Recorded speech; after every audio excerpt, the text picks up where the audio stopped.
കണ്ടെടുത്ത് വെച്ച് കൊല്ലുക. അപ്പൊ ഇവരെ സ്ഥിരം സാധനമാണ് സന്ദർഭത്തിലാന്നുള്ളത്.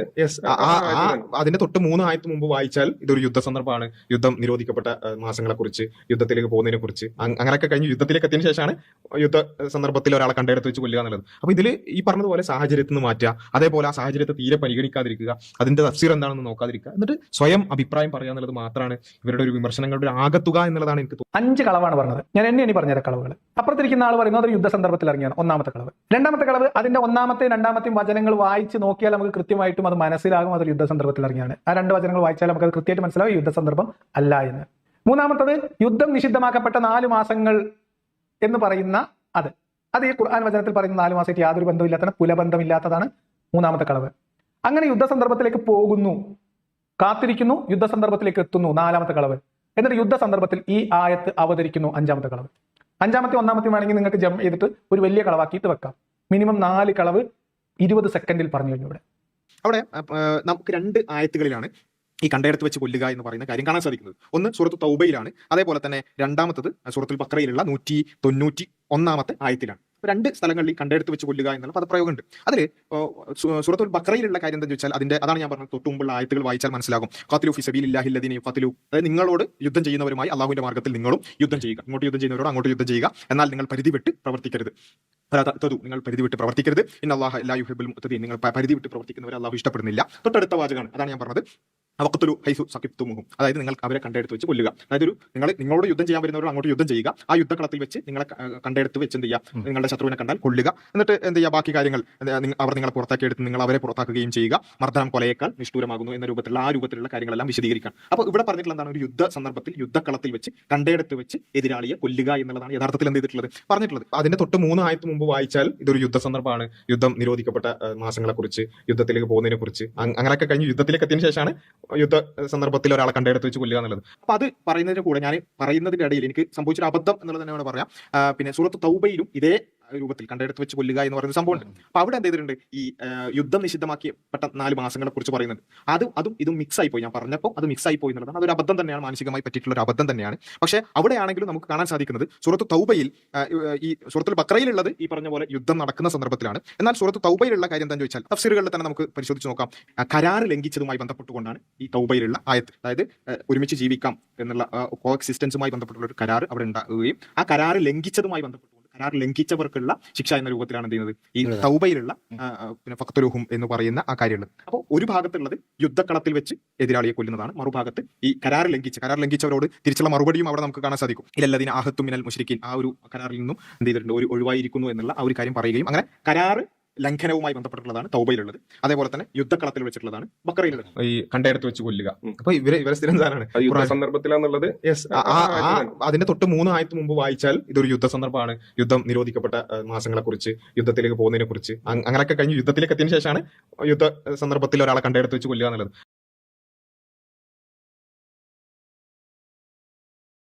അപ്പോൾ നിങ്ങളെല്ലാവരും വിഷയം എന്താണ് എന്ന് അബ്ദുള്ള അബ്ബാസിൽ തന്നെ പറയുന്നത് കേട്ട് കാണുമെന്ന് വിചാരിക്കുന്നു. അബ്ദുള്ള അബ്ബാസിന് ഒരു അബദ്ധം പറ്റിയതാണ്, മാനുഷികമായ അബദ്ധമാണ് എന്നാണ് അബ്ദുള്ള അബ്ബാസിൽ പറയുന്നത്. അബദ്ധം പറ്റിയതാണ് എന്ന് പറഞ്ഞിട്ട് അബ്ദുള്ള അബ്ബാസിൽ ചെയ്ത ഈ വീഡിയോ ഉണ്ടല്ലോ, അത് ആദ്യത്തെ വീഡിയോയേക്കാൾ വലിയ അബദ്ധമാണ് എന്നാണ് ഇന്ന് പറയാനുള്ളത്.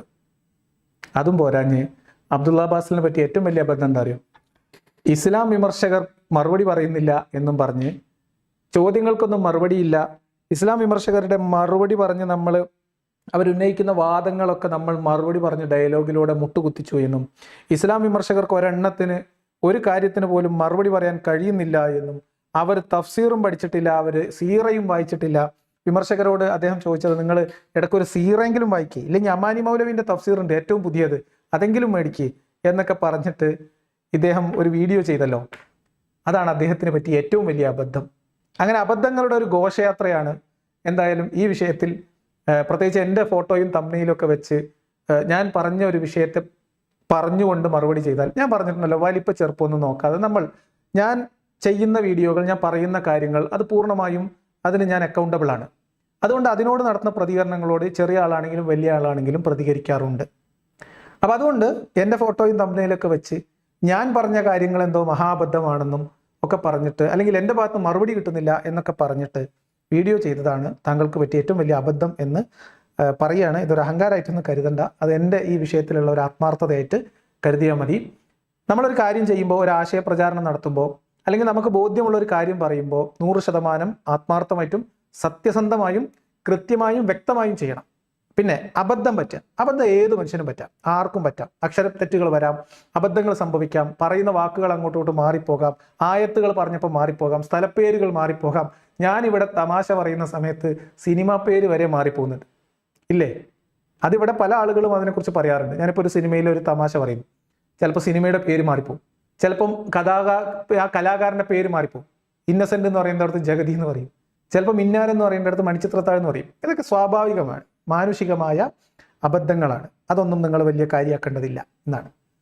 പക്ഷെ ഇവിടെ അദ്ദേഹം നടത്തിയിട്ടുള്ള ഒരു പരാമർശത്തിൽ 1 മണിക്കൂറോളം നീണ്ടു നിൽക്കുന്ന ഒരു സംഭാഷണത്തിൽ ഇസ്ലാം വിമർശകരുടെ വർത്തമാനം എന്ന് പറഞ്ഞ് അദ്ദേഹം ചെയ്ത വീഡിയോയിൽ, അദ്ദേഹത്തിന്റെ കൂട്ടാളിയും കൂടി ചേർന്നിരുന്ന് ചെയ്ത വീഡിയോയിൽ നിന്ന് നമ്മൾ തംബ്നെയിലിലും വീഡിയോയുടെ പേരിലുമൊക്കെ ഒരു സാമ്പിൾ മാത്രം എന്ന് പറഞ്ഞിട്ട് അതിൽ നിന്നൊരു ചെറിയ സാമ്പിൾ എടുത്ത് നമ്മൾ നടത്തിയിട്ടുള്ള ഒരു പ്രതികരണത്തോടുള്ള പ്രതികരണമായിട്ടാണ് അബ്ദുള്ള ബാസിൽ മറ്റൊരു വീഡിയോ ചെയ്തത്. ആ വീഡിയോയിൽ നമ്മളൊരു സാമ്പിൾ എടുത്തപ്പോൾ തന്നെ അബ്ദുള്ള ബാസിൽ പറഞ്ഞു അബ്ദുള്ള ബാസിന് ഒരു അബദ്ധം പറ്റിയതാണ്. സ്വാഭാവികമായിട്ടും മനുഷ്യന്മാരാണ്, അബദ്ധം പറ്റും.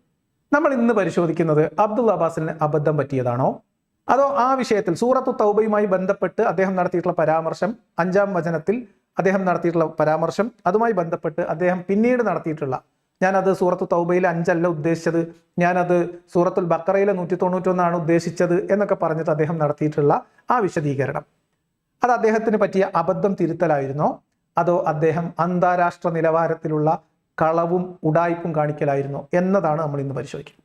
അബദ്ധം പറ്റിയതാണെങ്കിൽ അബദ്ധം പറ്റിയതാണ്, സമ്മതിച്ചു. പിന്നെ നമ്മൾ ചോദ്യം മറിച്ചിട്ടൊന്നുമില്ല. അബദ്ധത്തിൽ സംഭവിക്കുന്നതിന് ഖിസാസില്ല, അതിന് ഹദ്ദുമില്ല. എന്ത് സംഭവമായാലും മറ്റൊരു മനുഷ്യനെ അബദ്ധത്തിൽ കൊന്നാൽ പോലും ഖിസാസ് നിർബന്ധമില്ല എന്ന് പറയുന്ന മതത്തിന്റെ വക്താക്കളാണ്. അപ്പൊ അതുകൊണ്ട് അവരോട് നമ്മളും അങ്ങനെ അബദ്ധം സംഭവിക്കുമ്പോൾ അതിന് പകരം വീട്ടാനോ പ്രതികാരം ചെയ്യാനൊന്നും പാടില്ല. അബദ്ധം ഒന്നും അല്ലെങ്കിൽ നാളെ നമുക്കും പറ്റാം, അല്ലേ? പക്ഷെ അത് അബദ്ധമാണോ അതോ ഉടായിപ്പാണോ? ഈ ഉടായിപ്പ് ഇദ്ദേഹം എവിടുന്നാ പഠിച്ചത്? ഇത് ഇദ്ദേഹം മാത്രം ചെയ്യുന്ന ഉടായിപ്പാണോ? എന്നിത്യാദി ചില കാര്യങ്ങളാണ് നമ്മൾ പരിശോധിക്കുന്നത്. അപ്പൊ മണിച്ചിത്രത്താഴിൽ സണ്ണി പറഞ്ഞതുപോലെ മറ്റാരും സഞ്ചരിക്കാത്ത ചില വഴികളിലൂടെയൊക്കെ നമ്മൾ ഇന്ന് സഞ്ചരിക്കാൻ പോകണം. ഇത് കഴിയുമ്പോൾ ഈ ഒരു ആംഗിളിൽ നിങ്ങൾ ഇതിനെ ശ്രദ്ധിച്ചിട്ടുണ്ടോ ഇതിനു മുൻപ്? അങ്ങനെ ആരെങ്കിലും ശ്രദ്ധിച്ചവരുണ്ടെങ്കിൽ അത് ഒന്ന് കമന്റ് ബോക്സിൽ എഴുതണം. എന്താണ് ഉടായിപ്പ്, എന്താണ് അബദ്ധം? നമുക്ക് വിശദമായിട്ട് തന്നെ പരിശോധിക്കേണ്ടതുണ്ട്. ആദ്യം നമ്മൾ അബ്ദുള്ള ബാസിലിന്റെ ആ ഒരു ഭാഗം കേട്ടു തുടങ്ങാം. അദ്ദേഹത്തിന്റെ വിശദീകരണ വീഡിയോയിലേക്ക് കടക്കാം. അതില് പറഞ്ഞെന്താ വെച്ചാൽ, ഈ കണ്ടയിടത്ത് വെച്ച് കൊല്ലുക എന്ന് പറഞ്ഞെടുത്ത് പിന്നെ നമ്മൾ വലിയ കളവ് നടത്തി എന്നുള്ളതാണ്. അപ്പോൾ ഒരു വാചകത്തിൽ ഇങ്ങനെ പിടിച്ചുകൊണ്ട് പറയാണ് എന്ത്, താങ്കൾക്കൊരു അബദ്ധം പറ്റിയതാണ്, ആ അബദ്ധം പറ്റിയത് പറയാനാണെങ്കിൽ നമ്മൾ പറഞ്ഞത് ഒരു വാചകത്തിൽ പിടിച്ച് തിരിമറി നടത്തുന്നതാണ് എന്ന് നിങ്ങൾ ആമുഖം പറയേണ്ട കാര്യമില്ല. ഇവിടെ തന്നെ നിങ്ങൾ ഉരുളാൻ വന്നതാണ് എന്ന് വ്യക്തമാണ്. നിങ്ങൾക്ക് അബദ്ധം പറ്റി എന്നല്ല, നിങ്ങൾ അമളി പറ്റി എന്നാണ് പറയേണ്ടത്. ആ അമളി എന്താന്ന് ചോദിച്ചാൽ, വേണ്ടാത്തോടത്ത് പോയിട്ട് ഓരോരോ വർത്താനം പറഞ്ഞു, വേണ്ടാത്ത കാര്യങ്ങൾ ഉദ്ധരിച്ചു, ആവശ്യമില്ലാതെ ലിയാക്കത്തിൻ്റെയൊക്കെ ഫോട്ടോ എടുത്ത് തംബ്നെയിലിൽ വെച്ചു. ഇതാണ് നിങ്ങൾക്ക് പറ്റിയ അബദ്ധം. നമുക്കൊന്ന് കേൾക്കാം എന്താണ് അദ്ദേഹത്തിന് പ്രശ്നം, അദ്ദേഹത്തിന്റെ ഒരു നിലപാട് എന്താണ്, എങ്ങനെയാണ് അദ്ദേഹത്തിന്റെ അബദ്ധം ആളുകളുടെ മുമ്പിൽ അവതരിപ്പിക്കുന്നത്. കേട്ടോളൂ. അവിടെ സംഭവിച്ചെന്താ ചോദിച്ചാൽ, വളരെ കൃത്യമായി എന്താ സംഭവിച്ചെന്ന് പറയുകയാണെന്നുണ്ടെങ്കിൽ, കണ്ടയിടത്ത് വെച്ച് കൊല്ലുക എന്നുള്ളത് പൊതുവിൽ തന്നെ നാസ്തികർ എന്ത് ചെയ്യാറുണ്ട്, മുസ്ലിങ്ങൾക്കെതിരായ ഒരു വിമർശനമായിട്ട് ഇവര് അമുസ്ലിങ്ങളെ കണ്ടാൽ ഇവരെ കണ്ടയിടത്ത് വെച്ച് കൊല്ലണമെന്ന് ഇവരുടെ ഖുർആനിലുണ്ട്. അപ്പോൾ ഇവർ പറയാണ്, ഇതാ നിങ്ങൾ മുസ്ലിങ്ങൾ എല്ലാവരും കേട്ടോളൂ, ഇവരുടെ വേദഗ്രന്ഥം എന്ന് പറയുന്നത് നിങ്ങളെ കൊല്ലാനുള്ളതാണ്, നിങ്ങളെ കൊല്ലാൻ ആഹ്വാനം ചെയ്യുന്നതാണ് എന്നുള്ളതാണ് ഇവർ പൊതുവെ പറയാറുണ്ട്. എന്ന് വെച്ചാൽ അത് കേൾക്കുന്ന ഒരാളെന്താ മനസ്സിലാക്കുക, ഈ മദ്രസകളിൽ അതുപോലെ തന്നെ ഒക്കെ പഠിക്കുന്ന ഖുർആൻ പഠിക്കുന്ന ആളുകൾ അവരെന്ത് ചെയ്യണം, നാളെ എന്നെ കൊല്ലാൻ വരുന്നവരാണ്, അല്ലെങ്കിൽ അതാണ് അവരുടെ വേദഗ്രന്ഥത്തിൽ ഉള്ളത്, ആനിലുള്ളത് എന്ന് മനസ്സിലാക്കുന്ന രൂപത്തിലാണ് അവർ വിമർശിക്കാറുള്ളത്. അവിടെ നമ്മൾ ആ സാഹചര്യം വിശദീകരിക്കുകയാണ് യഥാർത്ഥത്തിൽ ചെയ്തത്. പൊതുവെ ഇവരുടെ വിമർശനത്തിന്റെ പൊതുവായ രീതി പരാമർശിച്ചുകൊണ്ട് ആ സാഹചര്യം വിശദീകരിക്കുകയാണ് ചെയ്തത്. അല്ല, വിമർശകർ പല വിധത്തിലുണ്ട്, പലതരത്തിൽ പല ഉദ്ദേശത്തിൽ വിമർശിക്കുന്നവരുണ്ട്. നമ്മൾ ഇന്നലെ ഒരു വിമർശകന്റെ അല്ലെങ്കിൽ ഒരു മതവിരുദ്ധരെ വിമർശിക്കുന്ന ഒരു വിമർശകന്റെ വീഡിയോ കണ്ടു. അതിൽ അദ്ദേഹം മതവിമർശകർ അല്ലെങ്കിൽ മതവിരുദ്ധർ, മതത്തിൽ മാറ്റം വേണമെന്ന് പറയുന്നവർ, മതത്തെ വിമർശിക്കുന്നവരൊക്കെ വളരെ മോശക്കാരാണ് എന്ന് ചിത്രീകരിച്ചുകൊണ്ട് അദ്ദേഹം വീഡിയോ ചെയ്തു. അപ്പം സ്വതന്ത്രചിന്തകരൊക്കെ അങ്ങനെയാണ്, മതം വിട്ടവരൊക്കെ ഇതിനാണ്, വേണ്ടാത്തവർ വൃത്തികേടാണ് എന്ന് പറഞ്ഞു നടക്കുന്നത് പോലെ ഇസ്ലാം പ്രശ്നമാണ് എന്ന് പറയുന്നതിൻ്റെ കൂടെ മുസ്ലിങ്ങൾ പ്രശ്നമാണ് എന്ന് പറയുന്നവരും അതിനുവേണ്ടി അനാവശ്യ സ്ഥലത്ത് നിന്ന് ഖുർആൻ വചനങ്ങൾ എടുത്തുകൊണ്ട് കോട്ട് ചെയ്തിട്ട് വെറുപ്പ് ഉൽപ്പാദിപ്പിക്കുന്നവരുണ്ട്. ഇസ്ലാമിക സംഘങ്ങളിൽ ഇപ്പം ഈ ദഅവത്ത് നടത്തുന്ന ആളുകളിൽ ഇസ്ലാം മത വിമർശകരോട് ഇസ്ലാമിനോട് എതിരിട്ട് നിൽക്കുന്ന ഇസ്ലാമിന്റെ ശത്രുക്കളാണ് എന്ന് നിങ്ങൾ സ്വയം അടയാളപ്പെടുത്തിയിട്ടുള്ള മതവിമർശകരും എക്സ് മുസ്ലിങ്ങൾ ഉൾപ്പെടെയുള്ള ആളുകളെ കുറിച്ചും നിങ്ങൾ ഇല്ലാക്കഥ പറയുന്നത് പോലെ മുസ്ലിങ്ങളെ ശത്രുപക്ഷത്ത് നിർത്തുന്ന ചില ആളുകൾ, ഇവിടുത്തെ സംഘപരിവാർ അല്ലെങ്കിൽ മറ്റേതെങ്കിലും ഇസ്ലാമിനോട് ഏതെങ്കിലും തരത്തിൽ ശത്രുത പുലർത്തുന്ന ഫൈറ്റ് നടക്കുന്ന വേറെ ഏതെങ്കിലും സംഘങ്ങൾ, സംഘടനകൾ, ആളുകൾ, അവർ ഖുർആനിക വചനങ്ങൾ സന്ദർഭത്തിൽ നിന്ന് അടർത്തി വേറെ എന്തെങ്കിലും അർത്ഥം വെച്ച് നിങ്ങളെ പ്രതിരോധത്തിലാക്കാനും മറ്റുള്ളവരെ തെറ്റിദ്ധരിപ്പിക്കാനും പല വിമർശനങ്ങൾ നടത്തുന്നുണ്ടാവും. അത് വിശദീകരിക്കുകയാണോ നിങ്ങൾ ചെയ്തത്? അല്ല. നിങ്ങൾ അത് വിശദീകരിക്കുന്നു എന്നതിൻ്റെ പേരിൽ ഈ വിമർശിക്കപ്പെടുന്ന ഖുർആൻ വചനത്തിന്റെ യഥാർത്ഥ വസ്തുതയും സാഹചര്യവും സന്ദർഭവും വിശദീകരിക്കുകയാണോ ചെയ്തത്? അല്ല.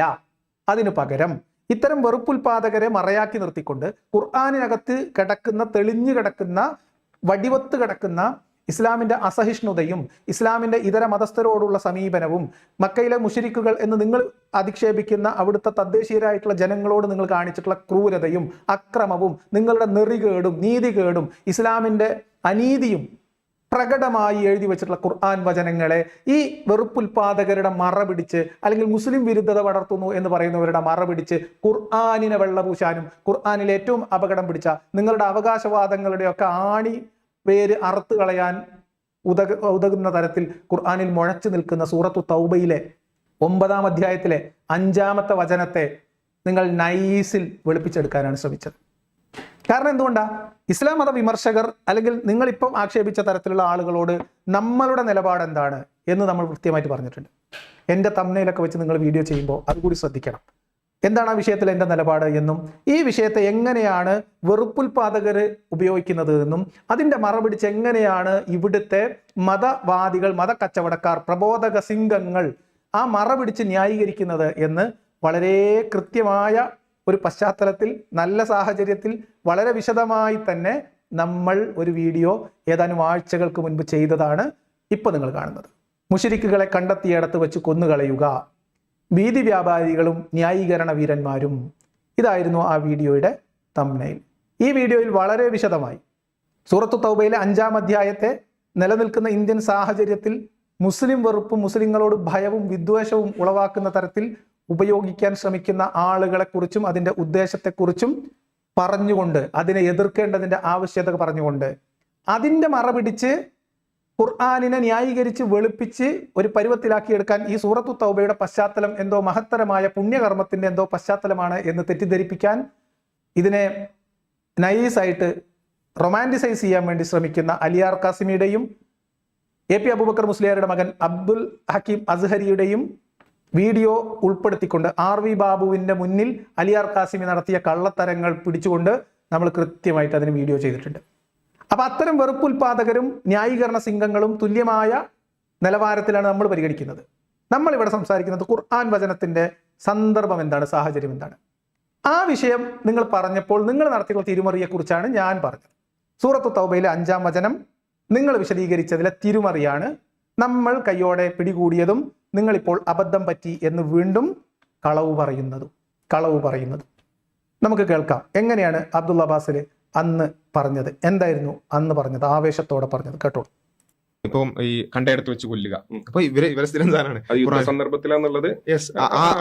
അതിന്റെ തൊട്ട് 3 ആയത്ത് മുമ്പ് വായിച്ചാൽ ഇതൊരു യുദ്ധ സന്ദർഭമാണ്, യുദ്ധം നിരോധിക്കപ്പെട്ട മാസങ്ങളെ കുറിച്ച്, യുദ്ധത്തിലേക്ക് പോകുന്നതിനെ കുറിച്ച്, അങ്ങനെയൊക്കെ കഴിഞ്ഞ് യുദ്ധത്തിലേക്ക് എത്തിയതിനു ശേഷമാണ് യുദ്ധ സന്ദർഭത്തിൽ ഒരാളെ കണ്ടയിടത്ത് വെച്ച് കൊല്ലുക എന്നുള്ളത്. അപ്പൊ ഇതില് ഈ പറഞ്ഞതുപോലെ സാഹചര്യത്തിൽ നിന്ന് മാറ്റുക, അതേപോലെ ആ സാഹചര്യത്തെ തീരെ പരിഗണിക്കാതിരിക്കുക, അതിന്റെ തഫ്സീർ എന്താണെന്ന് നോക്കാതിരിക്കുക, എന്നിട്ട് സ്വയം അഭിപ്രായം പറയുക എന്നുള്ളത് മാത്രമാണ് ഇവരുടെ ഒരു വിമർശനങ്ങളുടെ ഒരു ആകത്തുക എന്നുള്ളതാണ് എനിക്ക് തോന്നുന്നത്. അപ്പൊ അവിടെ ഏറ്റവും പ്രധാനം ഇത്രയും ഒരു സത്യസന്ധത ഇല്ലാതെ അല്ലെങ്കിൽ പിന്നെ അതിനോട് ആത്മാർത്ഥത ഇല്ലാതെ ഖുർആനെ തോന്നിയതുപോലെ എന്തെങ്കിലുമൊക്കെ പറയാ എന്നുള്ളതിനെ അത് കണ്ടുകൊണ്ട് സംശയിക്കുന്ന ആളുകളെയാണ് എനിക്ക് ഏറ്റവും പരിഹാസ്യമായിട്ട് തോന്നിയിട്ടുള്ളത് എന്നുള്ളതാണ്.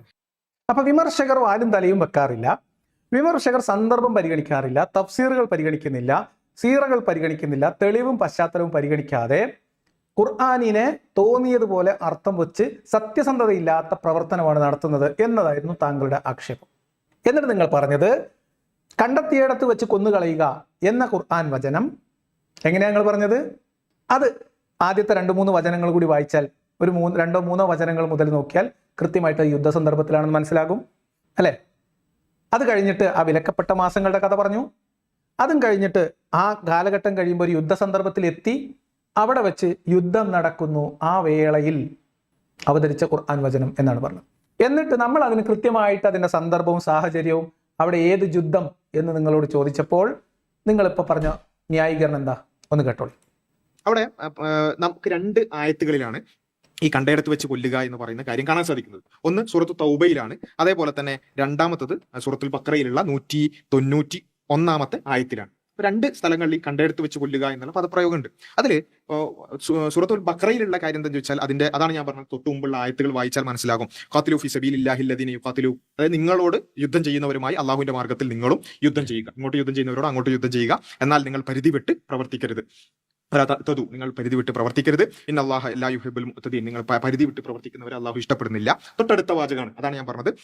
വഖ്തുലു ഹൈസു സഖിഫ്തുമുഹും, അതായത് നിങ്ങൾ അവരെ കണ്ടെടുത്ത് വെച്ച് കൊല്ലുക. അതായത് നിങ്ങളോട് യുദ്ധം ചെയ്യാൻ വരുന്നവരോട് അങ്ങോട്ട് യുദ്ധം ചെയ്യുക. ആ യുദ്ധകളത്തിൽ വെച്ച് നിങ്ങളെ കണ്ടെടുത്ത് വെച്ച് എന്ത് ചെയ്യുക? നിങ്ങളുടെ ശത്രുവിനെ കണ്ടാൽ കൊല്ലുക.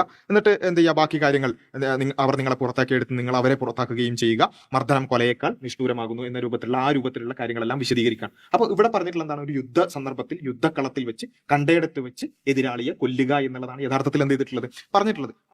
ഇദ്ദേഹം പറയാൻ ശ്രമിച്ചത്, ഇദ്ദേഹം പറഞ്ഞത് സൂറത്ത് തൗബയിലെ 5-ാം വചനമല്ല. ഇദ്ദേഹം ഉദ്ദേശിച്ചത് സൂറത്തുൽ ബഖറയിലെ 191, 190, 91, 92 വചനങ്ങളാണ് എന്നാണ്. ഇത് നിങ്ങൾക്ക് എന്താണ് മനസ്സിലായത്? വിശ്വാസികൾ സ്വന്തം മനസാക്ഷിയോട് ചോദിച്ചാൽ 192-ാമത്തെ വചനത്തിന്റെ 190, 91 അതിന്റെ മുന്നത്തെ പറയണമെന്ന് പറഞ്ഞല്ലോ. അതുകൊണ്ട് നമുക്ക് 189 തന്നെ തുടങ്ങാം. 189, 90, 91, 92 വചനങ്ങൾ നമുക്ക് ഇന്നിവിടെ പരിശോധിക്കാം. അത് അവസാനം നമ്മൾ ചെയ്യും. ഇവിടെ എവിടെയാണ് വിലക്കപ്പെട്ട മാസങ്ങളുള്ളത്? ഇല്ല. ഇവിടെ എവിടെയാണ് ആ വിലക്കപ്പെട്ട മാസങ്ങൾ കഴിഞ്ഞ് യുദ്ധസന്ദർഭം? ഇതൊക്കെ നമ്മൾ പരിശോധിക്കാം. ഇത് കളവാണോ? ഇദ്ദേഹം ഈ പറയുന്നത് അബദ്ധം പറ്റിയതാണോ? ഇദ്ദേഹം ഇപ്പോൾ നേരത്തെ ഉദ്ദേശിച്ചത് അതല്ല, ഞാൻ അൽ ബഖറയാണ് ഉദ്ദേശിച്ചത് എന്ന് കളവ് പറയുന്നതാണോ? ഇതാണല്ലോ നമ്മളിന്ന് പരിശോധിക്കുന്നത്. നമുക്ക് അദ്ദേഹം ആദ്യം പറഞ്ഞ ഒന്നുകൂടെ കേൾക്കാം. ഇപ്പം ഈ കണ്ടയിടത്ത് വെച്ച് കൊല്ലുക. അപ്പൊ ഇവരെ സ്ഥിരം സാധനമാണ്. സന്ദർഭത്തിലാന്നുള്ളത് അതിന്റെ തൊട്ട് 3 ആയത്ത് മുമ്പ് വായിച്ചാൽ ഇതൊരു യുദ്ധ സന്ദർഭമാണ്. യുദ്ധം നിരോധിക്കപ്പെട്ട മാസങ്ങളെ കുറിച്ച്, യുദ്ധത്തിലേക്ക് പോകുന്നതിനെ കുറിച്ച്, അങ്ങനെയൊക്കെ കഴിഞ്ഞ് യുദ്ധത്തിലേക്ക് എത്തിയതിനു ശേഷമാണ് യുദ്ധ സന്ദർഭത്തിൽ ഒരാളെ കണ്ടയിടത്ത് വെച്ച് കൊല്ലുക എന്നുള്ളത്. യുദ്ധം നിഷിദ്ധമാക്കിയ ആ കാലഘട്ടത്തെ കുറിച്ച്, അതിലൊക്കെ പോകുക എന്ന് പറഞ്ഞതിനെ കുറിച്ച് ഇത് നിങ്ങൾ സൂറത്ത് ബഖറയിൽ പറഞ്ഞതാ? അല്ല. നിങ്ങൾ ഉദ്ദേശിച്ചതും വിമർശകർ, നിങ്ങൾ ഉദ്ദേശിച്ച ഇസ്ലാമിനെതിരെ വെറുപ്പുൽപാദനം നടത്തുന്നു എന്ന് പറയുന്നവർ ഉദ്ധരിക്കുന്ന ഏറ്റവും പ്രധാനപ്പെട്ട വചനം എന്ന രീതിയിലാണല്ലോ നിങ്ങൾ പറഞ്ഞത്. ഇസ്ലാം വിമർശകർ എന്ന് നിങ്ങൾ ഉദ്ദേശിച്ച തരത്തിൽ ഇസ്ലാമിനെതിരെ, മുസ്ലിങ്ങൾക്കെതിരെ വെറുപ്പുൽപാദനം നടത്തുന്നു എന്ന് നിങ്ങൾ പറഞ്ഞ ആളുകൾ സാധാരണഗതിയിൽ ഉദ്ധരിക്കാറുള്ളത് ഖുർആൻ വചനം ഏതാണ്? സൂറത്തു തൗബയിലെ 5-ാം വചനം. ആ സൂറത്ത് തൗബയുടെ 5-ാം വചനത്തിന്റെ പശ്ചാത്തലം എന്താണ്? അതാണ് വിലക്കപ്പെട്ട മാസങ്ങൾ, അത് കഴിഞ്ഞാൽ കണ്ടെത്തിയെടുത്ത് വെച്ച് കൊന്നുകളയുക എന്നൊക്കെ പറയുന്ന സാധനം. അതല്ലാതെ ഇദ്ദേഹം നേരത്തെ വിശദീകരിച്ചതുപോലെ അൽ ബഖറയുടെ പശ്ചാത്തലം, നിങ്ങളോട് ആക്രമിക്കുന്നവരോട് തിരിച്ച് അതേപോലെ ആക്രമിക്കണം, നിങ്ങൾ അക്രമത്തിൽ അതിരുവിടരുത്, അവർ പിൻവാങ്ങിയാൽ നിങ്ങൾ പിൻവാങ്ങണം എന്നതൊക്കെ അദ്ദേഹം പറഞ്ഞു? ഇല്ല. അപ്പോഴും അദ്ദേഹമാണല്ലോ പറഞ്ഞത്. അദ്ദേഹം എന്താ ഉദ്ദേശിച്ചത് അദ്ദേഹമല്ലേ പറയേണ്ടത്. അതുകൊണ്ട് നമ്മൾ അദ്ദേഹം പറഞ്ഞതിനെ വിശ്വസിച്ചിട്ട് നമുക്ക് മുന്നോട്ട് പോകാൻ ശ്രമിക്കാം. അദ്ദേഹം പറഞ്ഞതിനെ മുഖവിലക്ക് എടുത്തിട്ട് നമുക്ക് മുന്നോട്ട് പോകാൻ ശ്രമിക്കാം. എന്നിട്ട് നമുക്ക് ശരിയാവുണ്ടോ നോക്കാം, സെറ്റ് ആവും. ഞാൻ പറയുന്നതിന്റെ ഇടയിൽ എനിക്ക് സംഭവിച്ചൊരു അബദ്ധം എന്നുള്ളത് തന്നെ പറയാം. പിന്നെ സൂറത്ത് തൗബയിലും ഇതേ രൂപത്തിൽ കണ്ടെടുത്ത് വെച്ച് കൊല്ലുക എന്ന് പറയുന്ന സംഭവമുണ്ട്. അപ്പൊ അവിടെ എന്ത് ചെയ്തിട്ടുണ്ട്? ഈ യുദ്ധം നിഷിദ്ധമാക്കിയപ്പെട്ട 4 മാസങ്ങളെ കുറിച്ച് പറയുന്നുണ്ട്. അതും ഇതും മിക്സ് ആയി പോയി. ഞാൻ പറഞ്ഞപ്പോൾ അത് മിക്സ് ആയി പോയി എന്നുള്ളതാണ്. അതൊരു അബദ്ധം തന്നെയാണ്, മാനസികമായി പറ്റിയിട്ടുള്ള ഒരു അബദ്ധം തന്നെയാണ്. സ്വാഭാവികം. കാരണം വിലക്കപ്പെട്ട മാസങ്ങൾ കഴിഞ്ഞാൽ കൊന്നുകളയുക എന്ന് ഖുർആൻ വചനത്തിൽ ഒറ്റ സ്ഥലത്തുള്ളൂ. അതേ സമയത്ത് കണ്ടെത്തിയെടുത്ത് വെച്ച് കൊന്നുകളയുക എന്ന് 2 സ്ഥലത്തുണ്ട്. അതുകൊണ്ട് ഇത് 2 കൂടി മിക്സ് ആയി പോയതാണ് എന്നാണ്. ശരി, മാനുഷികമായ അബദ്ധല്ലേ? സമ്മതിച്ചു കൊടുക്കാം. നിങ്ങൾക്ക് എല്ലാവർക്കും സമ്മതല്ലേ? ശരി, നിങ്ങൾ പറഞ്ഞത് നമ്മൾ സമ്മതിച്ചു. അപ്പൊ വേറൊരു പ്രശ്നമുണ്ട്. ഇപ്പം ഈ കണ്ടയിടത്ത് വെച്ച് കൊല്ലുക.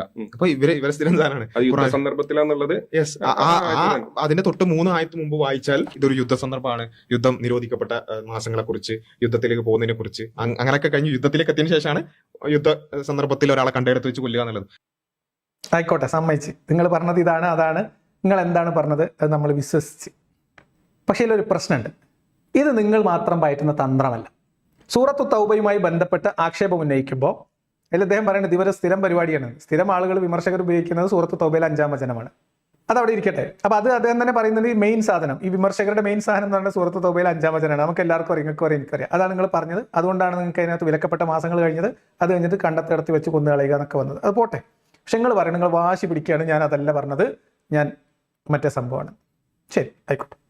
ഇതിന്റെ പ്രശ്നം എന്താ വെച്ചാൽ ഈ അബദ്ധം നിങ്ങൾക്ക് മാത്രം പറ്റിയതല്ല, ഇത് എമ്പാടും ആൾക്കാർക്ക് പറ്റുന്നുണ്ട്. എല്ലാവർക്കും ഈ അബദ്ധം പറ്റും.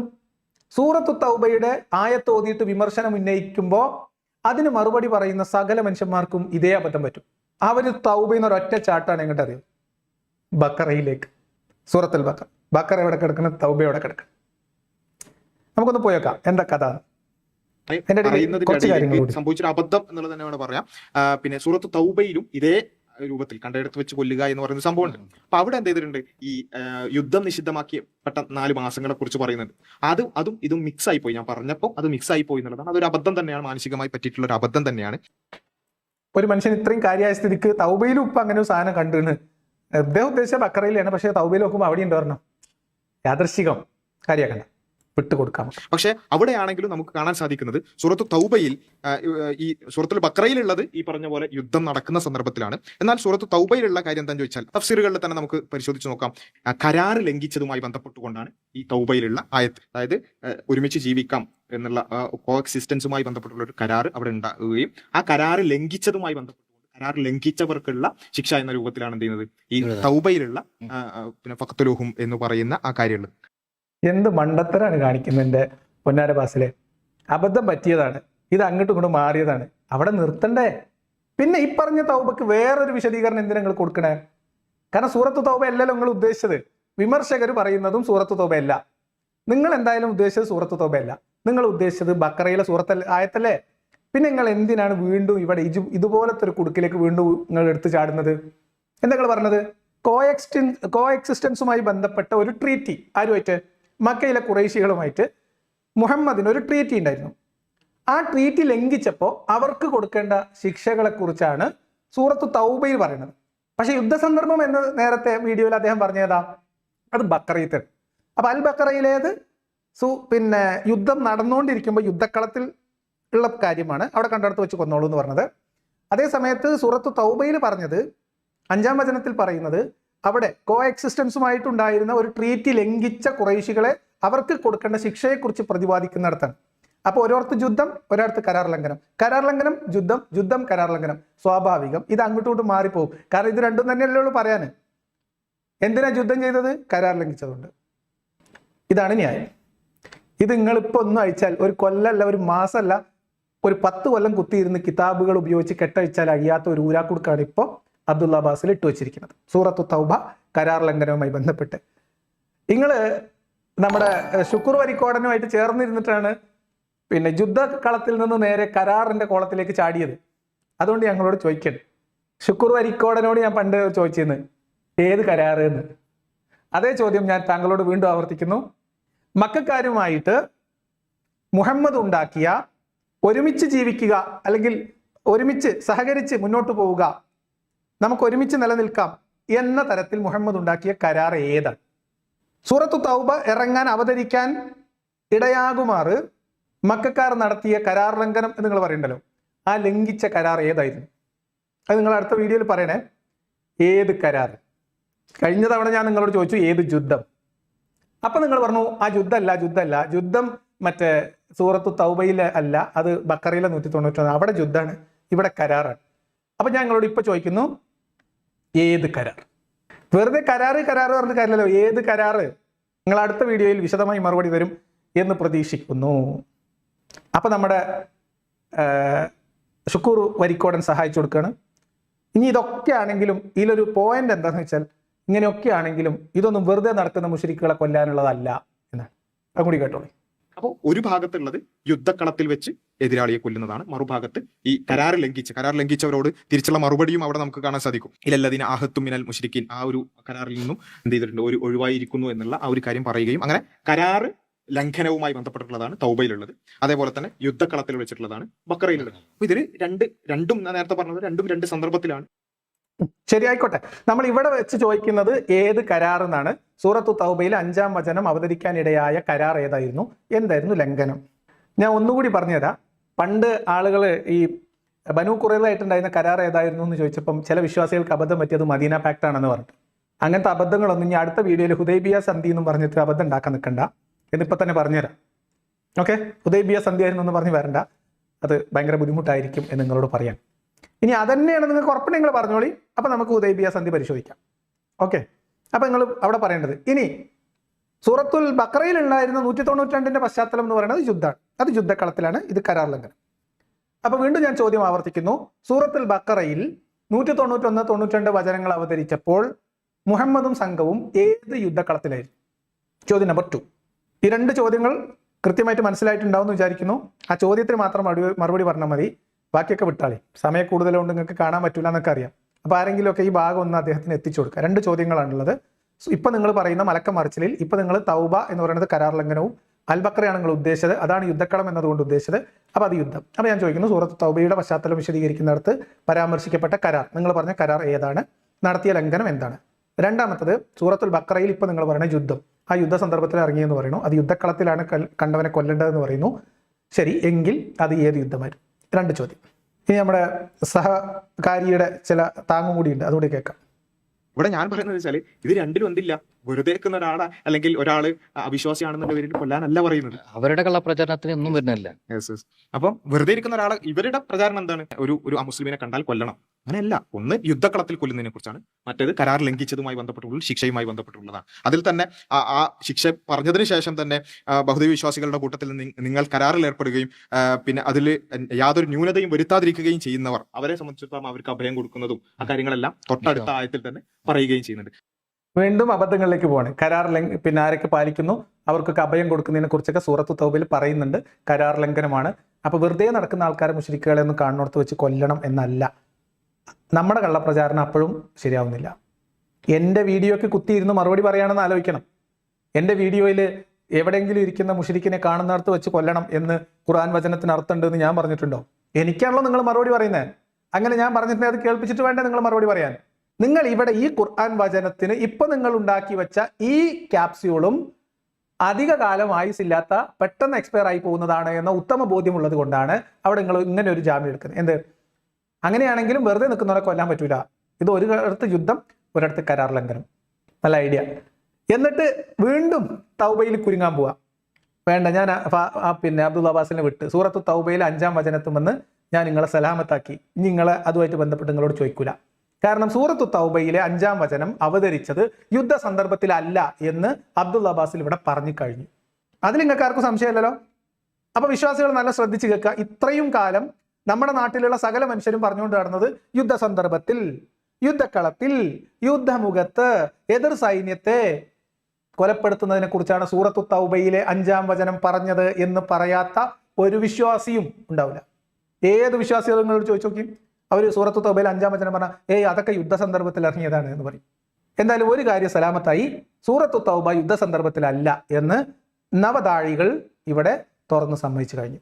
ഇനിയുള്ളത് കരാറാണല്ലോ, അത് നമുക്ക് സെറ്റാക്കാം. സമയമുണ്ടല്ലോ, നമുക്കൊരു അർജന്റില്ല, നമ്മൾ പതിയെ ചെയ്യുള്ളൂ. സമയമെടുത്ത് നന്നായിട്ട് ഡീപ്പ് ഫ്രൈ ചെയ്തിട്ട് എടുക്കുള്ളൂ. അതുകൊണ്ട് നിങ്ങളൊന്നും ബേജാറാവണ്ട.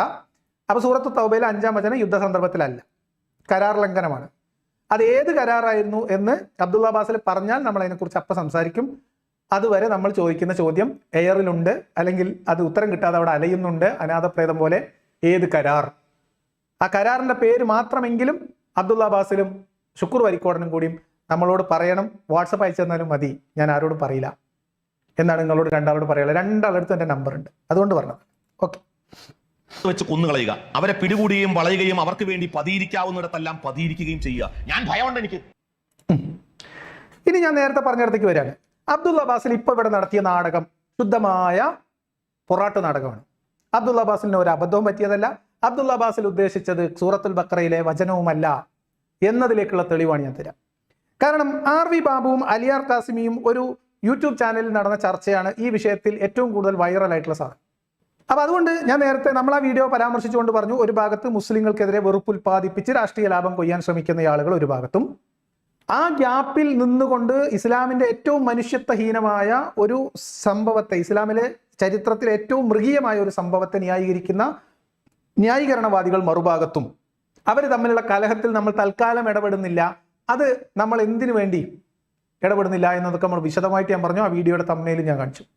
എന്നാലും വലിയ തരക്കേടില്ലാത്ത പറഞ്ഞു പോകാം എന്നൊരു സാഹചര്യത്തിൽ കൃത്യമായിട്ട് നമ്മൾ എന്താണ് ഖുർആൻ വചനത്തിന്റെ പ്രശ്നമെന്നും ആർ.വി. ബാബുവിനെ പോലെയുള്ള ആളുകൾ അതിൽ അമിതാഭിനയം നടത്തുന്നതിന്റെ ഉദ്ദേശം എന്താണെന്നും ആ വചനത്തിന്റെ ഇടക്കൂടെ അലിയാർ കാസിമി അതിൽ നിന്ന് രക്ഷപ്പെട്ടു പോകാൻ ഉപയോഗിച്ച തന്ത്രം എന്തായിരുന്നു എന്നും വളരെ കൃത്യമായിട്ട് നമ്മൾ പറഞ്ഞു. പക്ഷേ അലിയാർ കാസിമിയുടെ മുമ്പിൽ ആർ.വി. ബാബു പതറി. സത്യമാണ്. കാരണം അലിയാർ കാസിമി അതിന്റെ അടുത്ത വചനങ്ങൾ എന്ന് പറഞ്ഞിട്ട് ഒരു 3-4 ഖുർആൻ വചനം അങ്ങോട്ട് ഓതി, നീതി നിറഞ്ഞു തുളുമ്പുന്ന ഖുർആൻ വചനം.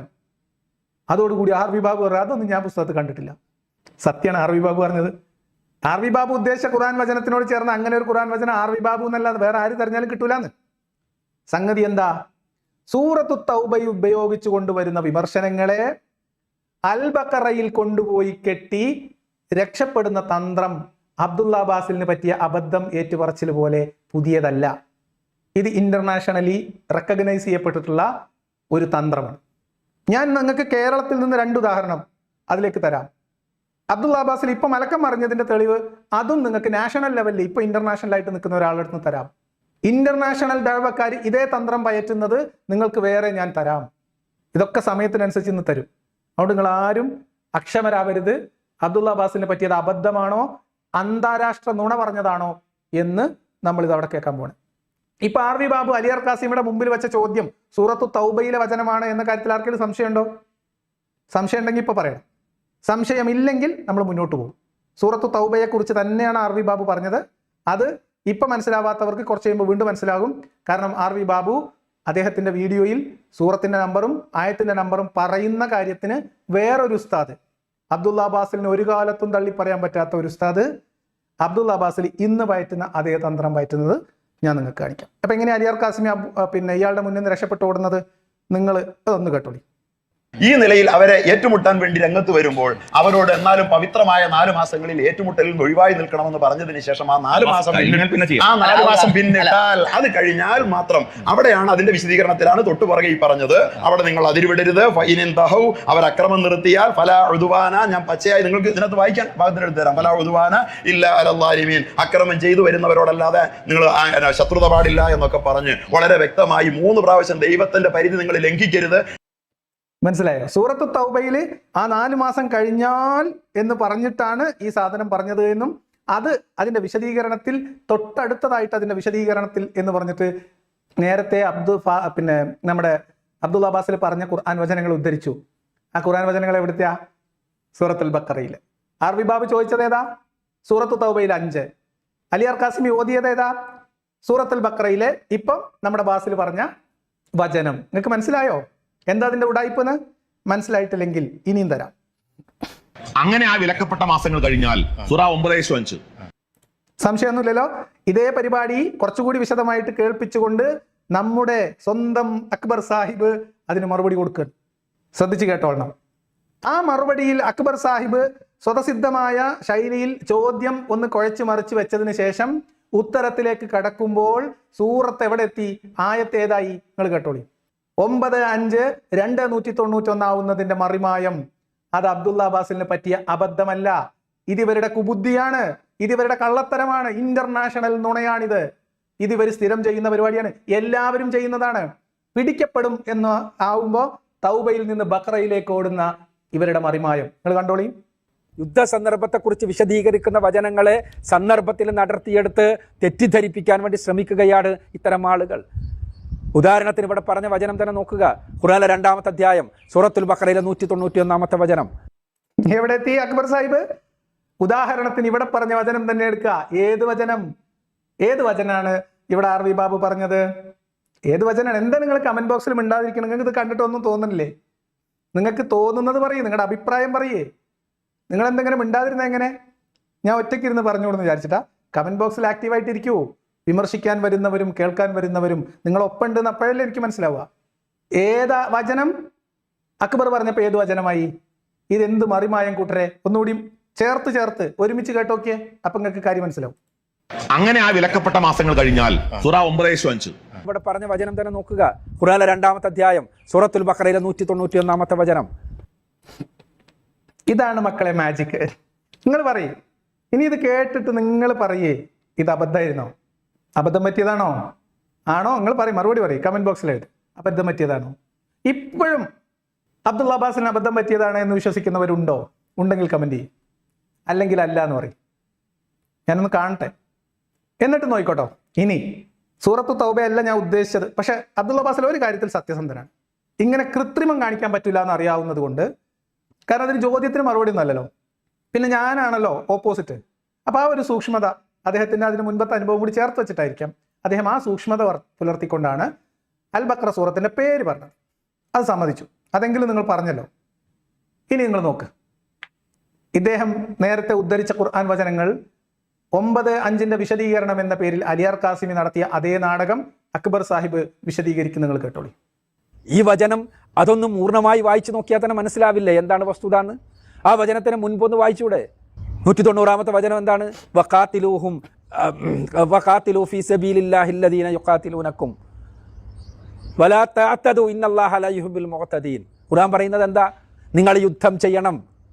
ആരുമായി യുദ്ധം ചെയ്യണം? അല്ലദീന യുഖാതിലൂനകും, നിങ്ങളുമായി യുദ്ധം ചെയ്യുന്നവരുമായി. വലാ തഅതദു, എന്നാൽ ആ യുദ്ധ സന്ദർഭത്തിൽ പോലും നിങ്ങൾ അതിരുവിട്ട് പ്രവർത്തിക്കാൻ പാടില്ല. വല്ലാഹു ലാ യുഹിബ്ബുൽ മുഅ്തദീൻ, അള്ളാഹു ഒരിക്കലും തന്നെ അതിക്രമകാരികളെ ഇഷ്ടപ്പെടുന്നില്ല എന്നല്ലേ നമ്മളെ ബാസിൽ പറഞ്ഞത് അല്ലേ? 9:5 ചോദിച്ചാൽ 291 നമുക്ക് ഒറ്റ ചാട്ടം. അപ്പൊ 291 രക്ഷപ്പെടുമോ? ഇവർ വിചാരിച്ചത് 5, 9, 5 ചോദിക്കുമ്പോൾ 291 പിന്നെ ആ മാളത്തിലേക്ക് മുളയാമെന്നാണ്.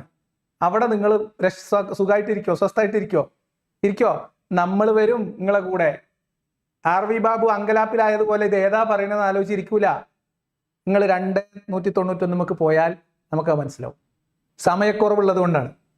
എത്ര വേണമെങ്കിലും നിങ്ങൾക്ക് കാണിച്ചു തരാൻ നമ്മുടെ സാധനങ്ങളുണ്ട്. ഇന്റർനാഷണൽ ദേവക്കാരൊക്കെ സ്ഥിരം ഉപയോഗിക്കുന്ന, പിന്നെ ഏറ്റവും അത്യാധുനികമായിട്ടുള്ള ചില പുതിയ ന്യായീകരണങ്ങളുണ്ട്. ഇത് രണ്ടും കൂടി ബ്ലെൻഡ് ചെയ്തിട്ടുള്ള സാധനങ്ങളൊക്കെ ഉണ്ട്, ഒക്കെ വരും.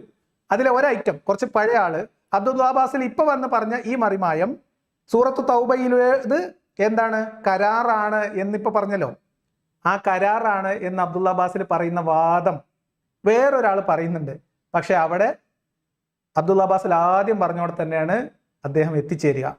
അതും കൂടി ഒന്ന് കണ്ടോളി. ഇവരുടെ അടുത്ത് എന്തൊക്കെ നമ്പർ ഉണ്ടെന്ന് വിചാരിച്ചിട്ട് നിങ്ങൾ. ആ 191-ാമത്തെ വചനം പറയുന്നു, വഖ്ദിലൂഹും ഹൈസു സഖിഫ്തുമൂഹും വഖ്റിജൂഹും മിൻ ഹൈസു അഖ്റജൂക്കും. നിങ്ങൾ തീർച്ചയായും അവരെ കണ്ടിടത്ത് വെച്ച് കൊല്ലണം. അതേപോലെ തന്നെ അവർ നിങ്ങളെ പുറത്താക്കിയതുപോലെ അവരെ നിങ്ങളും പുറത്താക്കണം. കണ്ടിടത്ത് വെച്ച് കൊല്ലണമെന്ന ഖുർആനിൽ കൽപ്പനയുണ്ട്. ആ കൽപ്പനയെ 191-ാമത്തെ വചനത്തെ വേറെ കണ്ടെടുക്കുന്നു, എന്നിട്ട് ഇത് മാത്രം അവതരിപ്പിക്കുന്നു.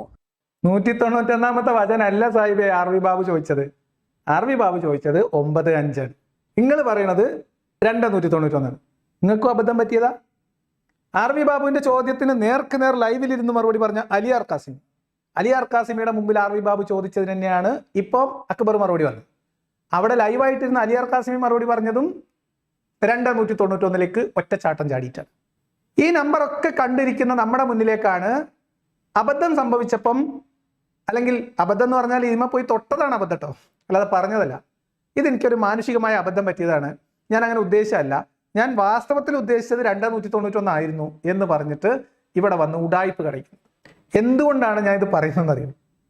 നിങ്ങളെക്കാളൊക്കെ വലിയ ഉഡായിപ്പിൻ്റെ ഉസ്താദുമാരായിട്ടുള്ള ആളുകളുടെ കൂടെയായിരുന്നു ഞാൻ കുറേ കാലം ഉണ്ടായിരുന്നു. അതുകൊണ്ട് ഈ കിതാബ് വെച്ച് നിങ്ങൾക്ക് എന്തൊക്കെ ഉഡായിപ്പ് കാണിക്കാൻ പറ്റും എന്നുള്ളതിനെക്കുറിച്ച് ഏകദേശം ഒരു ധാരണ ഉണ്ട്. ഏകദേശം കേട്ടോ, ഞാൻ ഭയങ്കര സംഭവമായിട്ട് പറയില്ല, ഏകദേശം. കാരണം ഞാൻ ഇതിനെ എക്സ്പ്ലോർ ചെയ്തതും ഇതിനെ അടുത്തറിഞ്ഞതും ഇതുപോലെയുള്ള ചോദ്യോത്തരങ്ങളിലൂടെയും തർക്കങ്ങളിലൂടെയും വിമർശനങ്ങളിലൂടെയൊക്കെയാണ്. അപ്പോൾ അതുകൊണ്ട് നല്ലോണം മനസ്സമാധാനമായിട്ടിരുന്ന് ആലോചിക്കുക. അബ്ദുള്ള അബ്ബാസിൽ നിങ്ങൾക്ക് അബദ്ധം പറ്റി തന്നെയാണോ? ശരിക്കും അബദ്ധം പറ്റിയതാണോ? അല്ല എന്ന് വിളിച്ചു പറയുകയാണ് സാക്കിർ നായിക്ക് ഇവിടെ. And he quotes Surah Tawbah chapter number 9 verse number 5, and it says that the Quran mentions wherever you find a kafir, into bracket Hindus, wherever you find a kafir, you kill them.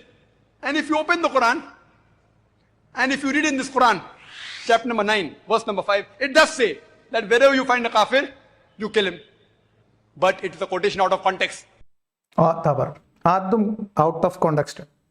നിങ്ങൾ സന്ദർഭത്തിൽ നിന്ന് അടർത്തുകയാണ്. ഇവിടെ അബ്ദുള്ള ബാസിലിനോട് ചേർന്ന് പോകാനാണ് നമ്മുടെ സാക്കിർ നായിക്ക് ഉദ്ദേശിക്കുന്നത്. എന്താണ് context? Context എന്ന് പറഞ്ഞാൽ ഇപ്പോൾ അബ്ദുള്ള ബാസിൽ പറഞ്ഞതുപോലെ ഒരു ട്രീറ്റി മക്കക്കാരുമായിട്ട് മുഹമ്മദിനുണ്ടായിരുന്നു. അവരത് ലംഘിച്ചു. അപ്പോൾ അവർക്ക് കൊടുക്കേണ്ട ശിക്ഷയാണ് എന്ത്? സൂറത്തു തൗബയിലെ കണ്ടെടുത്ത് വെച്ച് കൊല്ലൽ എന്നാണ് ഇപ്പം അബ്ദുള്ള ബാസിൽ പറഞ്ഞു വെച്ചത്. നമുക്ക് സാക്കിർ നായിക്ക് എന്താ പറയണത് നോക്കാം. For the context, read a few verses previous. The first few verses of Surah Tawbah speaks about a peace treaty between the Muslims and the mushriks of Makkah. This peace treaty was unilaterally broken by the mushriks of Makkah. So Allah subhanahu wa ta'ala, by the time he reaches verse number 5, he gives the ultimatum to the enemies, to the mushriks of Makkah. You put things straight in 4 months' time, otherwise the declaration of war. And in the battlefield, Allah says to the Muslims, wherever you find the enemies, wherever you find the kafir, you kill them. കളഞ്ഞില്ലേ? നമ്മൾ ഇദ്ദേഹം ന്യായീകരിച്ചൊക്കെ വന്നപ്പം അബ്ദുള്ള ബാസിൽ പറഞ്ഞതുപോലെ ഒരു സമാധാന കരാർ ഉണ്ടായിരുന്നെന്നും അത് അവർ ഏകപക്ഷീയമായി ലംഘിച്ചുകൊണ്ടേ ഇരിക്കുകയായിരുന്നെന്നും അതുകൊണ്ട് അള്ളാഹ്ക്ക് ഗത്യന്തരമില്ലാതെ അൾട്ടിമേഷൻ ഉത്തരവിറക്കേണ്ടി വന്നു എന്നും, അങ്ങനെ വന്നിട്ട് 4 മാസം സമയം കൊടുത്തിട്ട് ആ 4 മാസം കഴിഞ്ഞിട്ട് യുദ്ധ സന്ദർഭത്തിൽ യുദ്ധക്കളത്തിൽ ആയത്ത് അവതരിച്ചു എന്ന് സാക്കിർ നായിക്ക് അവസാനം കൊണ്ടുപോയി കലമുടച്ചു. ഇദ്ദേഹം പറഞ്ഞത് കരാർ ലംഘനം നടത്തിയപ്പം അതിന് കൊടുക്കുന്ന പണിഷ്മെന്റ് ആയിട്ട് പറഞ്ഞതാണ്. ഞാൻ ഏത് യുദ്ധം എന്ന് ചോദിച്ചതുകൊണ്ടാണ്. പക്ഷെ സാക്കിർ നായിക്ക് നിങ്ങൾ നേരത്തെ പറഞ്ഞില്ലേ, ഏത് അബദ്ധത്തിൽ നിങ്ങൾ പറഞ്ഞു എന്ന് പറയുന്നില്ലേ, അതേ വാദമാണ് ഇപ്പോൾ ഇവിടെ ഉദ്ധരിച്ചത്. എന്താ പറഞ്ഞത്? സമാധാന കരാർ ഉണ്ടായിരുന്നു, അത് ലംഘിച്ചു. അപ്പൊ യുദ്ധം തുടങ്ങി, 4 മാസം സമയം കൊടുത്തു, കാത്തിരുന്നു, യുദ്ധത്തിലെത്തി, യുദ്ധ സന്ദർഭത്തിൽ. ഇതല്ലേ നിങ്ങൾ പറഞ്ഞത്? This verse of the Quran is talking about the battlefield. When the Muslims are fighting for truth, against falsehood, against the enemy, if they come to attack you, don't get scared, kill them. Any army general, to boost up the morale of the soldiers, will say that kill the enemies. He will not say that let the enemies go. So Quran speaks the same. അത്രേ ഉള്ളൂ. അപ്പൊ അബ്ദുള്ള ബാസിൽ കഴിഞ്ഞല്ലോ. ഇത് കരാർ ലംഘനത്തെ നടത്തിയതിന്റെ അടിസ്ഥാനത്തിൽ 4 മാസത്തെ അവധി കൊടുത്ത് അതിനുശേഷം യുദ്ധം തുടങ്ങി, അപ്പൊ യുദ്ധക്കളമായി, അപ്പൊ അവതരിച്ചു എന്നാണ് സാക്കിർ നായിക്ക് പറഞ്ഞത്. ഇതന്നെയല്ലേ നിങ്ങൾ നേരത്തെ പറഞ്ഞത്? ഇതിൽ കരാർ എന്ന വാക്ക് മാത്രം ഉണ്ടായില്ല എന്നല്ലേ ഉള്ളൂ, ട്രീറ്റി. നിങ്ങൾക്ക് എന്താ പറ്റിയത്? ശരിക്കും നിങ്ങൾക്ക് അബദ്ധം പറ്റിയത് ആദ്യത്തെയാണോ രണ്ടാമത്തെയാണോ, അതോ അതുമ്മ പോയി തൊട്ടതാണോ? നിങ്ങൾ പറഞ്ഞത് ഒന്നുകൂടി കേട്ടെ, ഒന്നുകൂടി കേൾക്കി. പക്ഷെ അവിടെയാണെങ്കിലും നമുക്ക് കാണാൻ സാധിക്കുന്നത് സൂറത്ത് തൗബയിൽ ഈ സൂറത്തുൽ ബഖറയിലുള്ളത് ഈ പറഞ്ഞ പോലെ യുദ്ധം നടക്കുന്ന സന്ദർഭത്തിലാണ്. എന്നാൽ സൂറത്ത് തൗബയിലുള്ള കാര്യം എന്താണെന്ന് ചോദിച്ചാൽ തഫ്സീറുകളിൽ തന്നെ നമുക്ക് പരിശോധിച്ച് നോക്കാം. കരാർ ലംഘിച്ചതുമായി ബന്ധപ്പെട്ടുകൊണ്ടാണ് ഈ തൗബയിലുള്ള ആയത്ത്. അതായത് ഒരുമിച്ച് ജീവിക്കാം എന്നുള്ള കോ എക്സിസ്റ്റൻസുമായി ബന്ധപ്പെട്ടുള്ള ഒരു കരാർ അവിടെ ഉണ്ടാവുകയും ആ കരാർ ലംഘിച്ചതുമായി ബന്ധപ്പെട്ട് കരാർ ലംഘിച്ചവർക്കുള്ള ശിക്ഷ എന്ന രൂപത്തിലാണ് എന്ത് ചെയ്യുന്നത് ഈ തൗബയിലുള്ള പിന്നെ ഫഖ്തുലുഹും എന്ന് പറയുന്ന ആ കാര്യമുള്ളത്.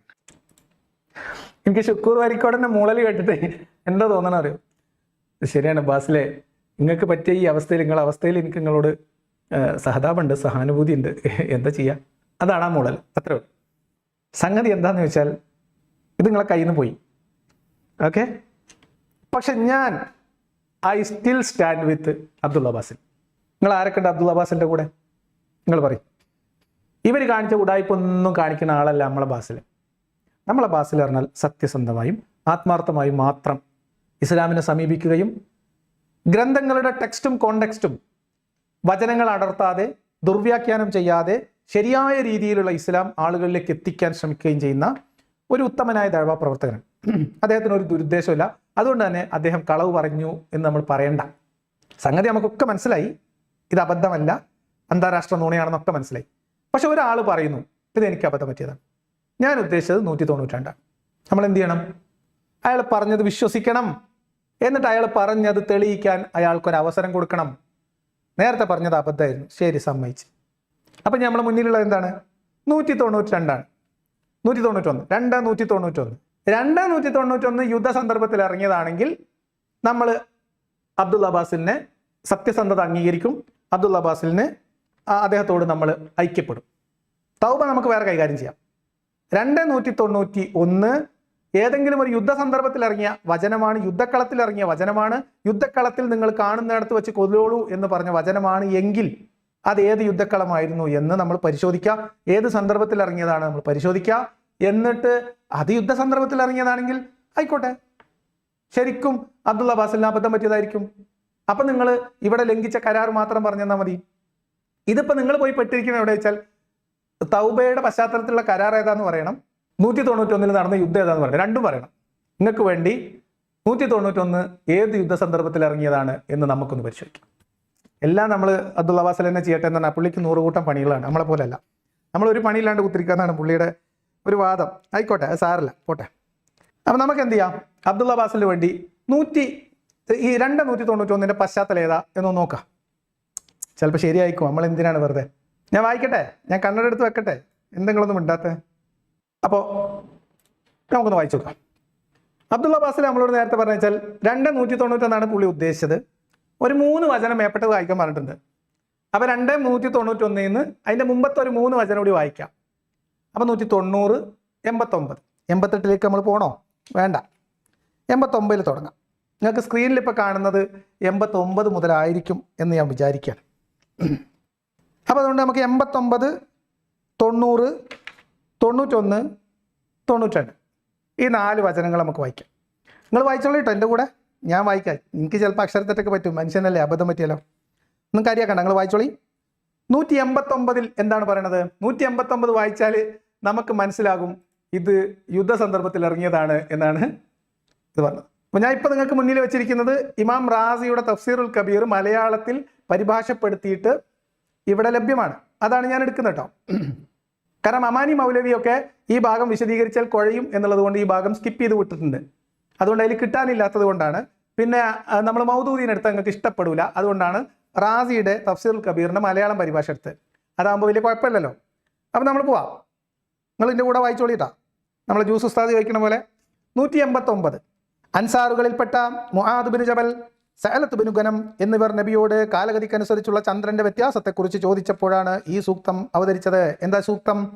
ചന്ദ്രനെ, അതിൻ്റെ വൃതിക്ഷയങ്ങളെ സംബന്ധിച്ച് അവർ നിന്നോട് ചോദിക്കുന്നു, പറയുക അവ മനുഷ്യർക്കും ഹജ്ജിനും അതിനുമുള്ള കാലസൂചികകളാണ്.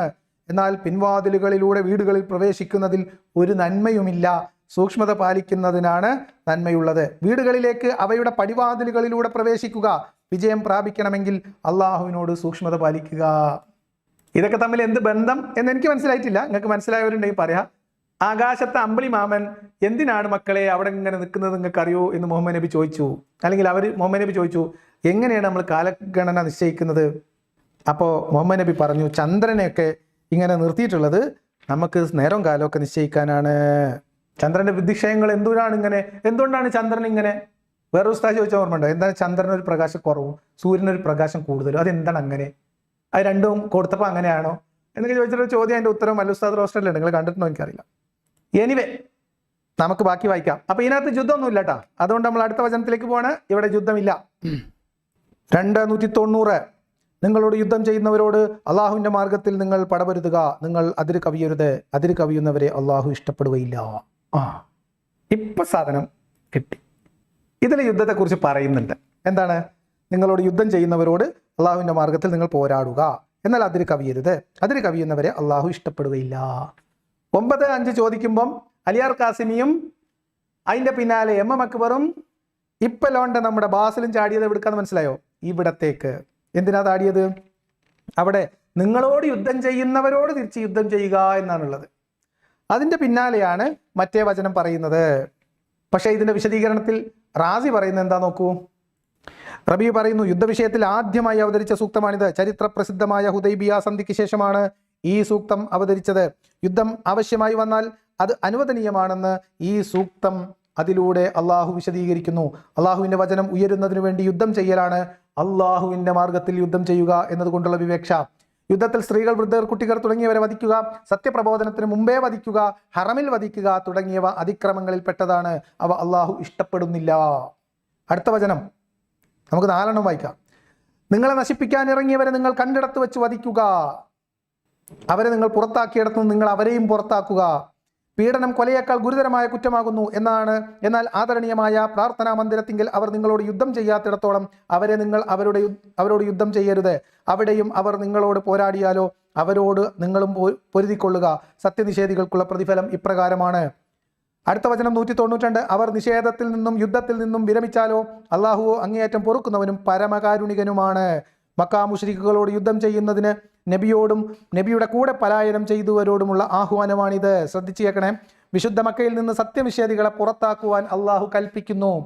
പ്രവാചകൻ പറഞ്ഞു, ജസീറത്തുൽ അറബിൽ ഇനിമേൽ 2 മതങ്ങൾ ഉണ്ടാവില്ല. അതനുസരിച്ച് മക്ക മദീന എന്നിവിടങ്ങളിലെ ഭൂരിഭാഗവും ഇസ്ലാം സ്വീകരിക്കുകയും അല്ലാത്തവരെ അവിടെ നിന്ന് പുറത്താക്കുകയും ചെയ്തു. ഇബ്നു അബ്ബാസ് പറയുന്നു, ഫിത്ന കൊണ്ടുള്ള ഉദ്ദേശം അള്ളാഹുവിനെ നിഷേധിക്കലാകുന്നു. അതിനാൽ ദൈവനിഷേധം വധത്തേക്കാൾ വലിയ ഫിത്നയാകുന്നു, പ്രശ്നമാകുന്നു. സത്യനിഷേധികൾ യുദ്ധത്തിൽ നിന്നും ശിർക്കിൽ നിന്നും വിരമിച്ചാൽ അള്ളാഹു അവർക്ക് മാപ്പ് നൽകുന്നതാണ്. പശ്ചാത്താപം എന്ന് പറഞ്ഞാൽ പശ്ചാത്താപം മുസ്ലിമാവുക എന്നീ 2 കാര്യങ്ങൾ കൊണ്ടാണ് ഷിർക്കിൽ നിന്ന് പിന്തിരിഞ്ഞതായി മനസ്സിലാക്കാൻ സാധിക്കുക. ഇപ്പം ഏകദേശം ഇവിടെ എന്തോ ഒരു സംഭവം കിട്ടി എന്ന് വിചാരിക്കില്ലേ? ഇതിലൊരു യുദ്ധ സന്ദർഭമുണ്ട്, ഇങ്ങോട്ട് ആക്രമിച്ചാലാണെന്നുണ്ട്, അങ്ങോട്ട് ചെയ്യരുത്, അതിന് കവിയരുത് എന്നുണ്ട്, പുറത്താക്കിയാലെന്നുണ്ട്, അളവും തൂക്കവും നോക്കണം എന്നുണ്ട്, അലിയാർ ഖാസിമി പറഞ്ഞതുണ്ട്, എം അക്ബർ പറഞ്ഞതുണ്ട്, അബ്ദുള്ള അബ്ബാസിൽ പറഞ്ഞതും ഉണ്ട്. അങ്ങനെയെങ്കിൽ ഒറ്റ ചോദ്യം, ഏത് യുദ്ധം? അങ്ങനെ നമ്മൾ ഇത് അന്വേഷിച്ച് പോയി കഴിഞ്ഞാൽ വഖാതിലൂ ഫീ സബീലില്ലാഹി അല്ലദീ യുഖാതിലൂനകും വലാ തഅതദൂ ഇന്നല്ലാഹ ലാ യുഹിബ്ബുൽ മുഅ്തദീൻ എന്ന് പറയുന്ന സൂറത്ത് ബഖറയിലെ 190-ാമത്തെ വചനം, അതിൻ്റെ അവതരണ പശ്ചാത്തലം എല്ലാവരും കൊടുത്തിട്ടില്ല. എന്നാലും അബദ്ധം പറ്റുന്നത് മനസ്സിലാക്കാൻ കഴിവില്ലാത്ത ചില ആൾക്കാരുണ്ടാവുമല്ലോ. നമ്മളെ നാട്ടിലെ സുന്നികൾ പുറത്തിറക്കുന്ന കൂറ്റനാട് KV മുഹമ്മദ് മുസ്ലിയാർ കൂറ്റനാടിൻ്റെ ഖുർആൻ പരിഭാഷ വിശദീകരണങ്ങൾ സഹിതം അതിൽ ഈ ഖുർആൻ വചനത്തിൻ്റെ അവതരണ പശ്ചാത്തലം വിവരിക്കുന്നുണ്ട്. ഇതിൻ്റെ ഫോട്ടോ എടുത്ത് നിങ്ങളെ കാണിക്കാൻ എനിക്ക് സാധിച്ചില്ല, അത് ഞാൻ വിട്ടുപോയതാണ്. അപ്പോൾ അതുകൊണ്ട് അങ്ങനത്തെ ആളുകൾക്ക് വേണ്ടിയിട്ട് ഞാൻ പറയാം, ഇതിൻ്റെ ഈ പുസ്തകം നമ്മൾ തെളിവ് പറയണമല്ലോ, തെളിവ് പറയാതെ നമ്മൾ എന്തെങ്കിലും പറഞ്ഞു പോയിട്ട് കാര്യമില്ലല്ലോ. ഇത് ഹിദായത്ത് നഗർ ചെമ്മാട് സുന്നി പബ്ലിക്കേഷൻ സെൻറ്റർ പുറത്തിറക്കിയിട്ടുള്ളതാണ്. വിശുദ്ധ ഖുർആൻ വ്യാഖ്യാനം 1-ാം ഭാഗം KV മുഹമ്മദ് മുസ്ലിയാർ കൂറ്റനാട്, അതിൻ്റെ 1-ാം വോള്യത്തിൽ 2-ാം അധ്യായത്തിൻ്റെ 190-ാമത്തെ വചനം വിശദീകരിക്കുന്ന 230-ാമത്തെ പേജിൽ നിന്നാണ് ഞാൻ വായിക്കുന്നത്. അതിൽ ഈ ഖുർആൻ വചനത്തിൻ്റെ വിശദീകരണമായിട്ട് അതിൻ്റെ വിശദീകരണം 190-ാമത്തെ വചനത്തിൻ്റെ വിശദീകരണത്തിന് നമ്പർ ഇട്ടിരിക്കുന്നത് 200-ാമത്തെ വിശദീകരണക്കുറിപ്പിൽ നബിയെയും സഹാബികളെയും മക്ക മുശ്രിക്കുകൾ കഠിനമായി ഉപദ്രവിക്കുകയും അത് സഹിക്കാൻ കഴിയാതാവുന്ന ഘട്ടത്തിൽ അവർ മദീനയിലേക്ക് അഭയം പ്രാപിക്കുവാൻ നിർബന്ധിതരാവുകയും ചെയ്തിരുന്നു. എന്നാൽ അവിടെയും അവർക്ക് മക്ക മുശ്രിക്കുകൾ ഇരിക്കപ്പൊറുതി നൽകിയില്ല. അതിനെല്ലാം കാരണം അവർ അള്ളാഹുവിൽ വിശ്വസിക്കുന്നു എന്നത് മാത്രമായിരുന്നു. ആ കാലഘട്ടത്തിലായിരുന്നു മുസ്ലിങ്ങൾക്ക് യുദ്ധം ചെയ്യാൻ അനുവാദം ലഭിച്ചത്. അങ്ങനെ ഹിജ്റാബ്ദം 6-ാം കൊല്ലം നബിയും സഹാബികളും ഉംറ എന്ന പുണ്യകർമ്മം ചെയ്യാൻ വേണ്ടി മാത്രം മക്കയിലേക്ക് പുറപ്പെട്ടു. യിൽ അനുവാദം കിട്ടിയപ്പം മുഹമ്മദ് നബിക്ക് ഉംറ ചെയ്യാൻ പൂതിയായി മക്കളെ. അങ്ങനെ മക്കയിലേക്ക് സഹാബികൾ ഉംറ പുണ്യകർമ്മം ചെയ്യാൻ പുറപ്പെട്ടു. ഹുദൈബിയയിലെത്തിയപ്പോൾ തങ്ങളുടെ മക്ക പ്രവേശനം തടയുവാനായി മുശ്രിക്കുകൾ തീരുമാനിച്ച വിവരമാണ് അവർക്ക് കിട്ടിയത്. അതിനാൽ അവർ മുമ്പോട്ട് പോകാതെ അവിടെ വെച്ച് മുശ്രിക്കുകളുമായി ഒരു സന്ധി ചെയ്തു. ഈ വർഷം മക്കയിൽ പ്രവേശിക്കാതെ അവർ മടങ്ങിപ്പോകണമെന്നും അടുത്ത കൊല്ലം ഉംറക്കായി മക്കയിൽ വരാമെന്നും അപ്പോൾ യാതൊരു തടസ്സവും നേരിടാതെ അത് നിർവഹിക്കുവാനായി മുശ്രിക്കുകൾ 3 ദിവസം, ശ്രദ്ധിച്ച് കേൾക്കണം കേട്ടോ, ഇത് നിങ്ങൾ ഇവിടെ ശ്രദ്ധിച്ച് കേൾക്കണം, 3 ദിവസം മക്ക പട്ടണം ഒഴിച്ചു കൊടുക്കാമെന്നും മറ്റുമായിരുന്നു സന്ധി വ്യവസ്ഥകൾ. ഹുദൈബിയ സന്ധി എന്ന് ഈ സന്ധി അറിയപ്പെടും. ഇനി അവതരണ പശ്ചാത്തലം നോക്കൂ. ഈ ഉടമ്പടി അനുസരിച്ച് മുഹമ്മദ് നബിയും അനുചരന്മാരും പിറ്റേ കൊല്ലം എന്ന് പറഞ്ഞാൽ ഹിജ്റ 7-ാം വർഷം ഉംറ ചെയ്യാൻ വേണ്ടി പുറപ്പെട്ടപ്പോൾ മക്ക മുശ്രിക്കുകൾ സന്ധി ലംഘിക്കുമോ എന്നും ലംഘിച്ചാൽ യുദ്ധം വിരോധമായ മാസങ്ങളിലും സ്ഥലങ്ങളിലും വെച്ച് യുദ്ധം ചെയ്യേണ്ടതായി വരുമോ എന്നും മുസ്ലിങ്ങൾക്ക് ചില ആശങ്കകൾ ഉണ്ടായിരുന്നു. ആ സന്ദർഭത്തിൽ അവരുടെ മനസ്സമാധാനത്തിനായിട്ടത്രേ ഈ വാക്യം അവതരിച്ചത്. എന്ത് മനസ്സിലായി?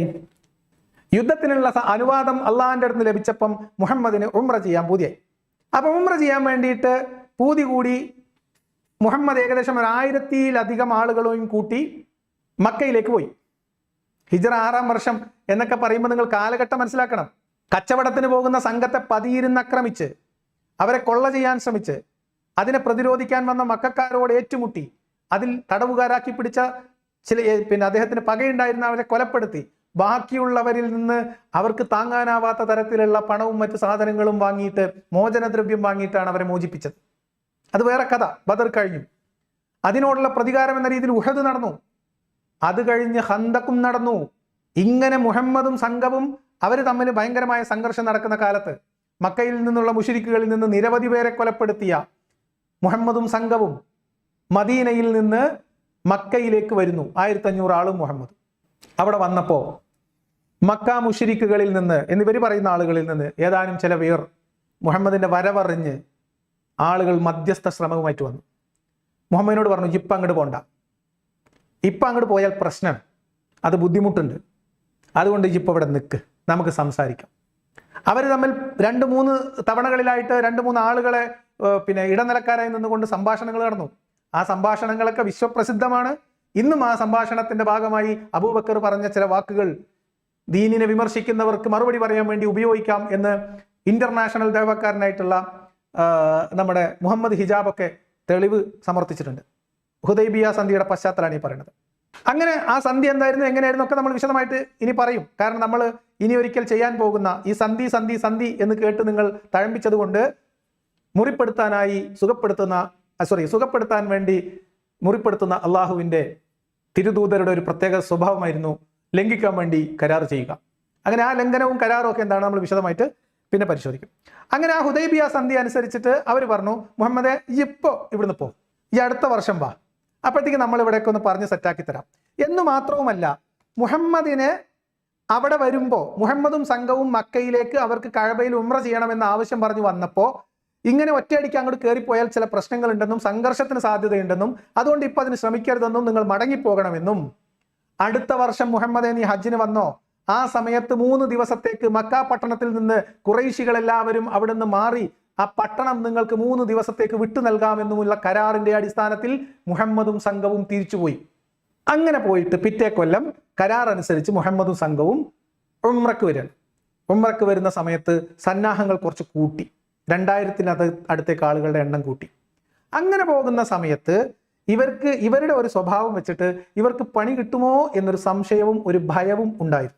അങ്ങനെ വന്നപ്പോൾ ഇങ്ങനെ നമ്മൾ ഈ കരാറിന്റെ അടിസ്ഥാനത്തിലാണ് നമ്മൾ പോകുന്നതെങ്കിലും ഉംറയും ഒക്കെ ചെയ്യേണ്ട മാസത്തിലാണ് നമ്മൾ പോകുന്നതെങ്കിലും അങ്ങനെ അവിടെ വെച്ച് ആരെങ്കിലും നമ്മളടുത്ത് അക്രമം കാണിച്ചാൽ നമ്മൾ എന്ത് ചെയ്യണം എന്ന് ചോദിച്ചപ്പം സമാധാന അന്തരീക്ഷത്തിൽ മുഹമ്മദും സംഘവും യാത്രക്ക് തയ്യാറെടുക്കുന്ന സമയത്ത് അനുചരന്മാർ സംശയം ചോദിച്ചപ്പോഴാണ് ഈ ഖുർആൻ വചനം ഇറങ്ങിയത്.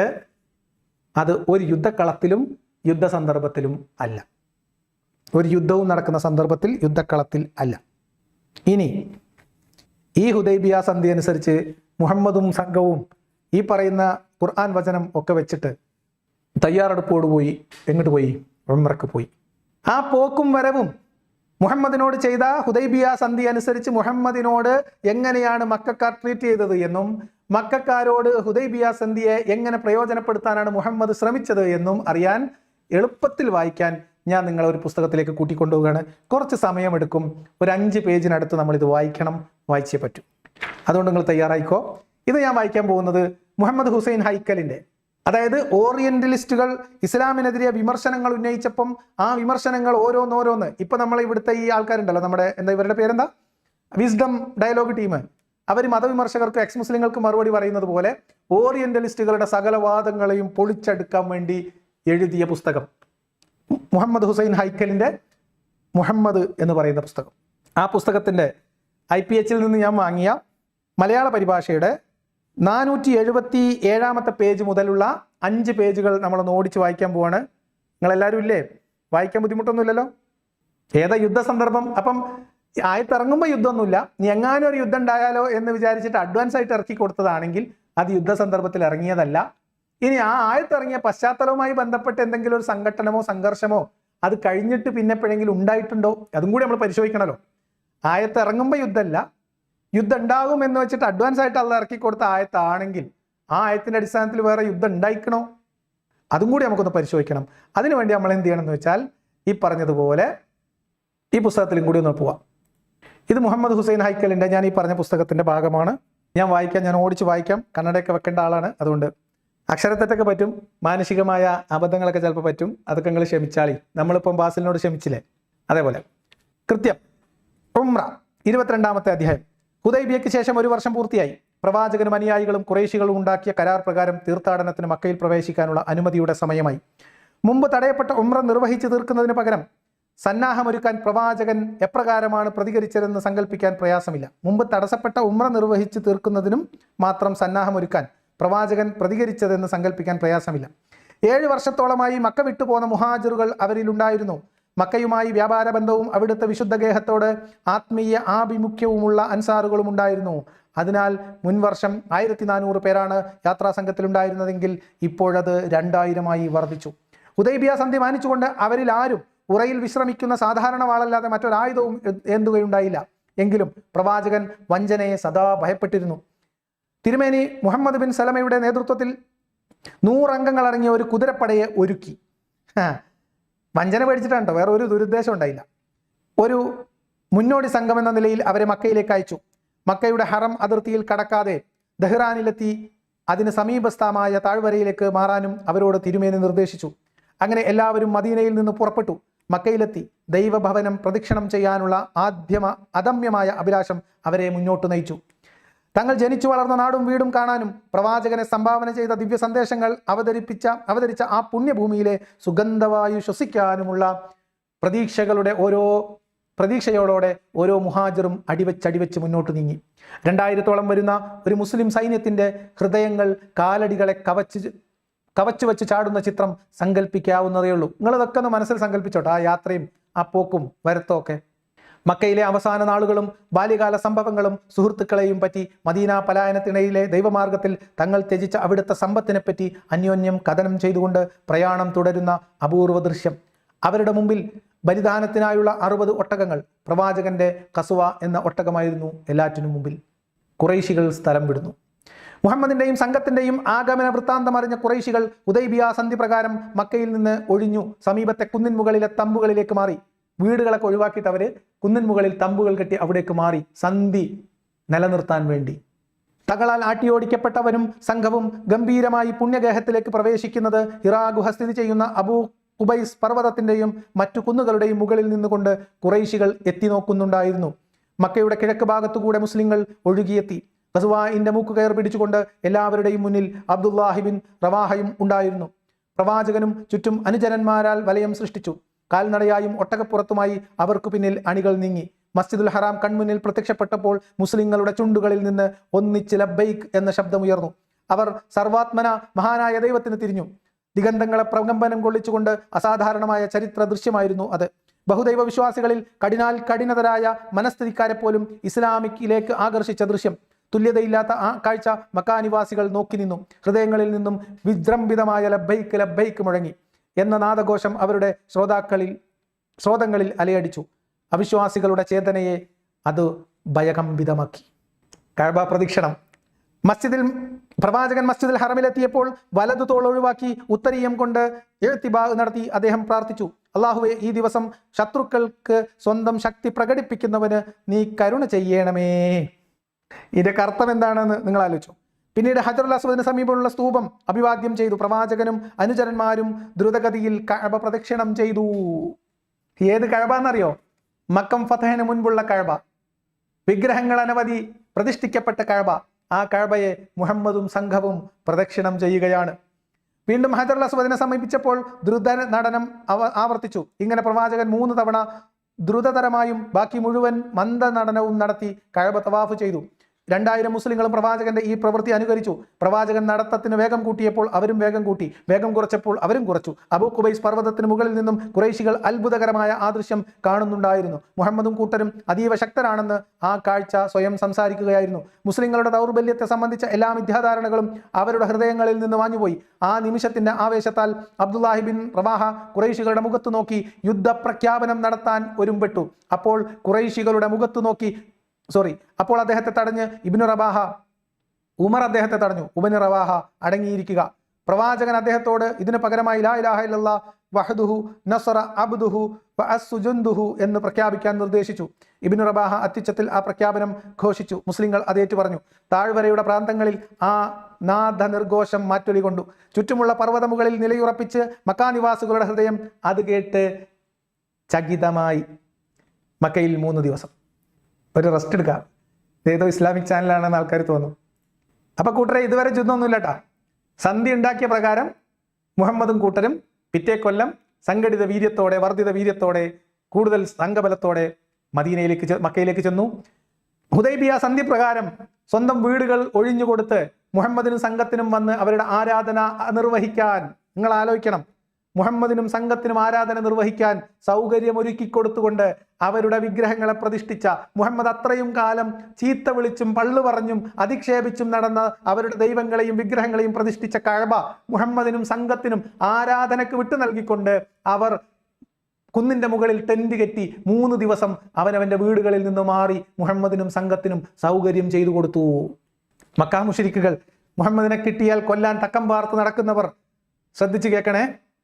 ഇനി ബാക്കിയോട് വായിക്കില്ല, നമുക്ക് വായിക്കാം.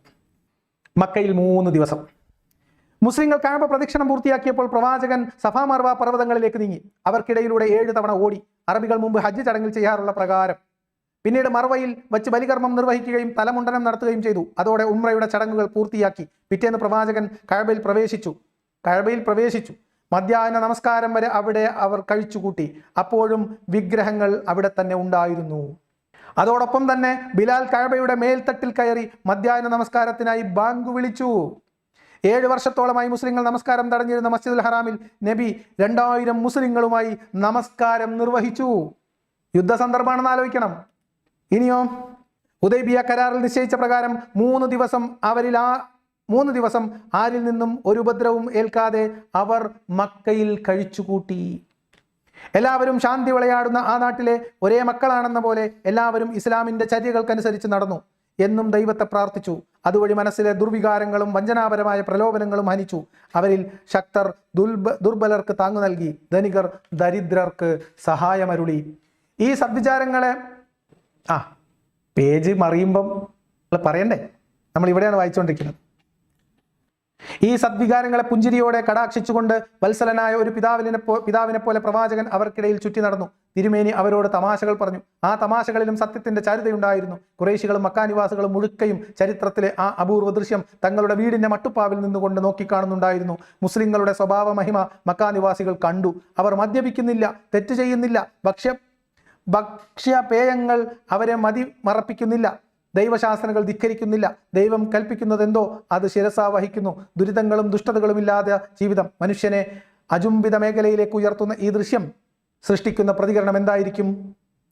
ഇതിന് ഏതാനും മാസങ്ങൾക്കകം, ശ്രദ്ധിച്ച് കേൾക്കണേ, ഈ ഹുദൈബിയ സന്ധി പ്രകാരം മുഹമ്മദും സംഘവും ഉംറ നിർവഹിക്കാൻ വരികയും അതിനുശേഷം സമാധാനപരമായിട്ട് ഉംറ നിർവഹിക്കുകയും മക്ക ഖുറൈശികൾ അവരുടെ വീടുകളിൽ നിന്നും മാറി നിന്ന് മുഹമ്മദിനും സംഘത്തിനും അവരുടെ ആരാധനാലയം മുഹമ്മദിനും സംഘത്തിനും ആരാധനയ്ക്ക് വിട്ടു നൽകുകയും മുഹമ്മദിന്റെ അനുചരൻ മക്കയുടെ കഅബയുടെ മുകളിൽ കയറി ബാങ്ക് വിളിക്കുകയും മുഹമ്മദും 2000 വരുന്ന അനുചരന്മാരും കഅബയിൽ നമസ്കരിക്കുകയും ചെയ്തു.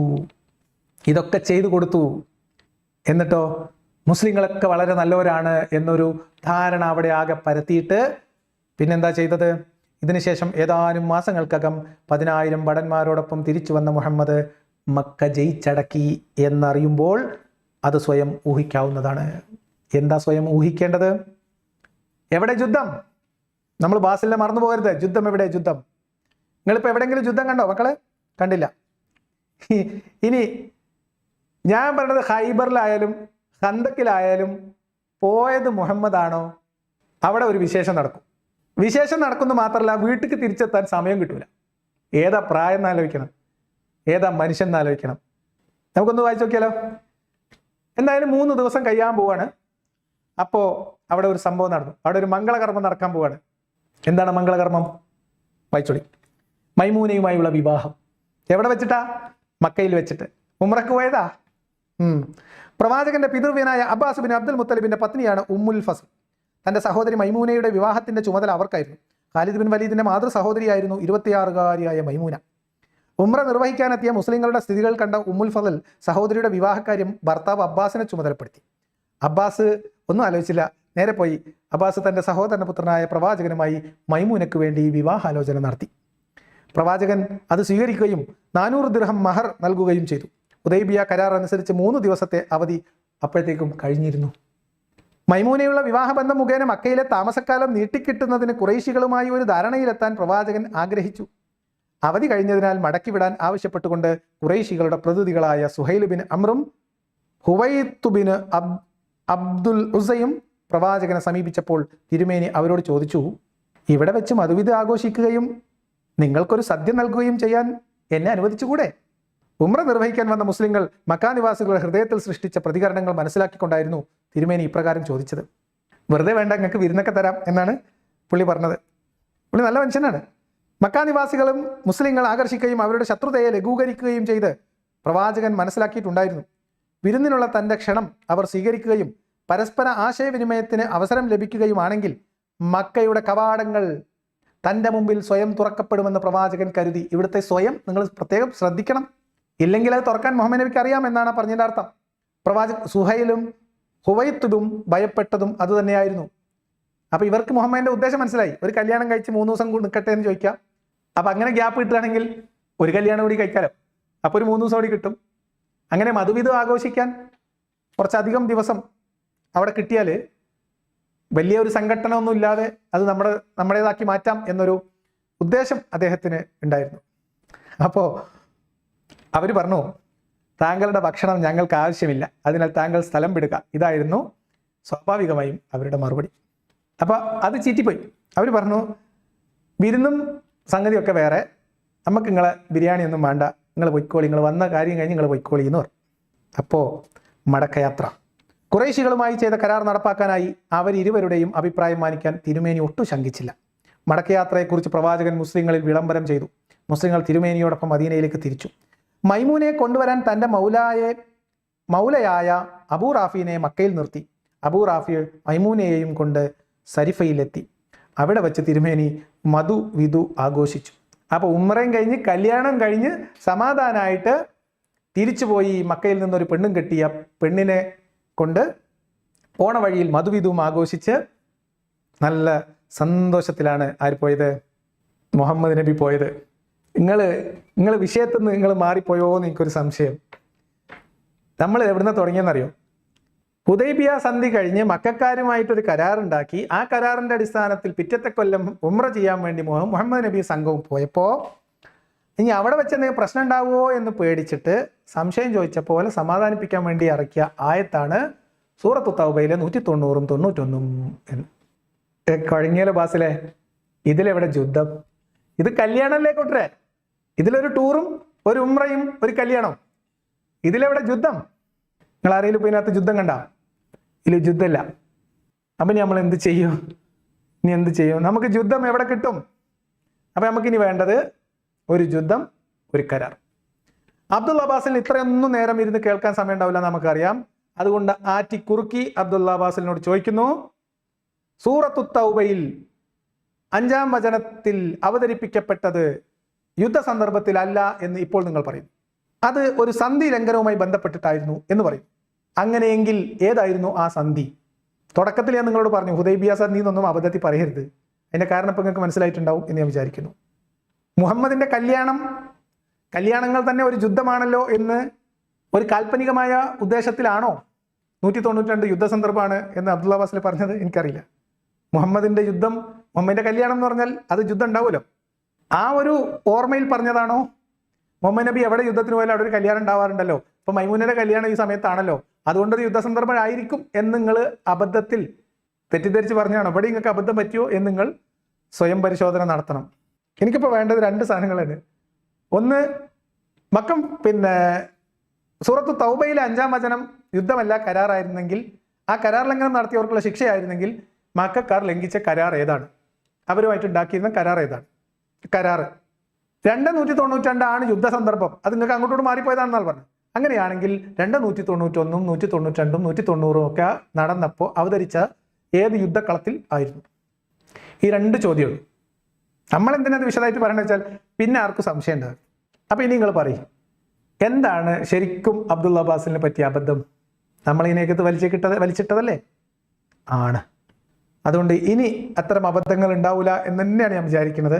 ഉണ്ടാവുകയാണെങ്കിൽ കുറച്ചുകൂടി നല്ലത്. ഈ ഹുദൈബിയ സന്ധിയുടെ കഥ, ഹുദൈബിയ സന്ധിയോട് മക്കക്കാർ എങ്ങനെയാണ് പ്രതികരിച്ചത് എന്നതൊക്കെ നമ്മളിപ്പോൾ വായിച്ചു. ഇനി ഇവർ പറയുന്നത് 292 അവതരിച്ചത് യുദ്ധ സന്ദർഭത്തിലാണ് എന്നാണ്. അങ്ങനെയാണെങ്കിൽ ഏതാണ് യുദ്ധം? എന്ത് കാരണത്തിനായിരുന്നു യുദ്ധം? എന്തായിരുന്നു യുദ്ധത്തിൻ്റെ പശ്ചാത്തലം? ഇതൊക്കെ നമുക്ക് പരിശോധിക്കണ്ടേ? ഇനി നിങ്ങൾക്ക് ഇതുകൂടി പറയാം. ഹിജ്റ 6-ാം വർഷം ഹുദൈബിയ സന്ധി, ഹിജ്റ 7-ാം വർഷം മുഹമ്മദിന്റെ കല്യാണം പ്ലസ് ഉംറ ടൂർ പാക്കേജ്. ഓക്കെ, അത് കഴിഞ്ഞിട്ട് ഹിജ്റ 8-ാം വർഷം 1400 ആളുകളുമായി വന്നു, ഹുദൈബിയ സന്ധി ഉണ്ടാക്കി മടങ്ങിപ്പോയി. സന്ധി അനുസരിച്ച് പിറ്റത്തെ വർഷം 2000 പേരുമായി വന്നു, സമാധാനത്തോടെ ഉംറ നിർവഹിച്ചു, 3 ദിവസം മക്കയിൽ താമസിച്ചു, കഅബയിൽ കയറി ആരാധനകൾ നിർവഹിച്ചു, ഖുറൈശികളുടെ വിശ്വാസം ആർജിച്ചു, അവിടുന്ന് കല്യാണം കഴിച്ചു.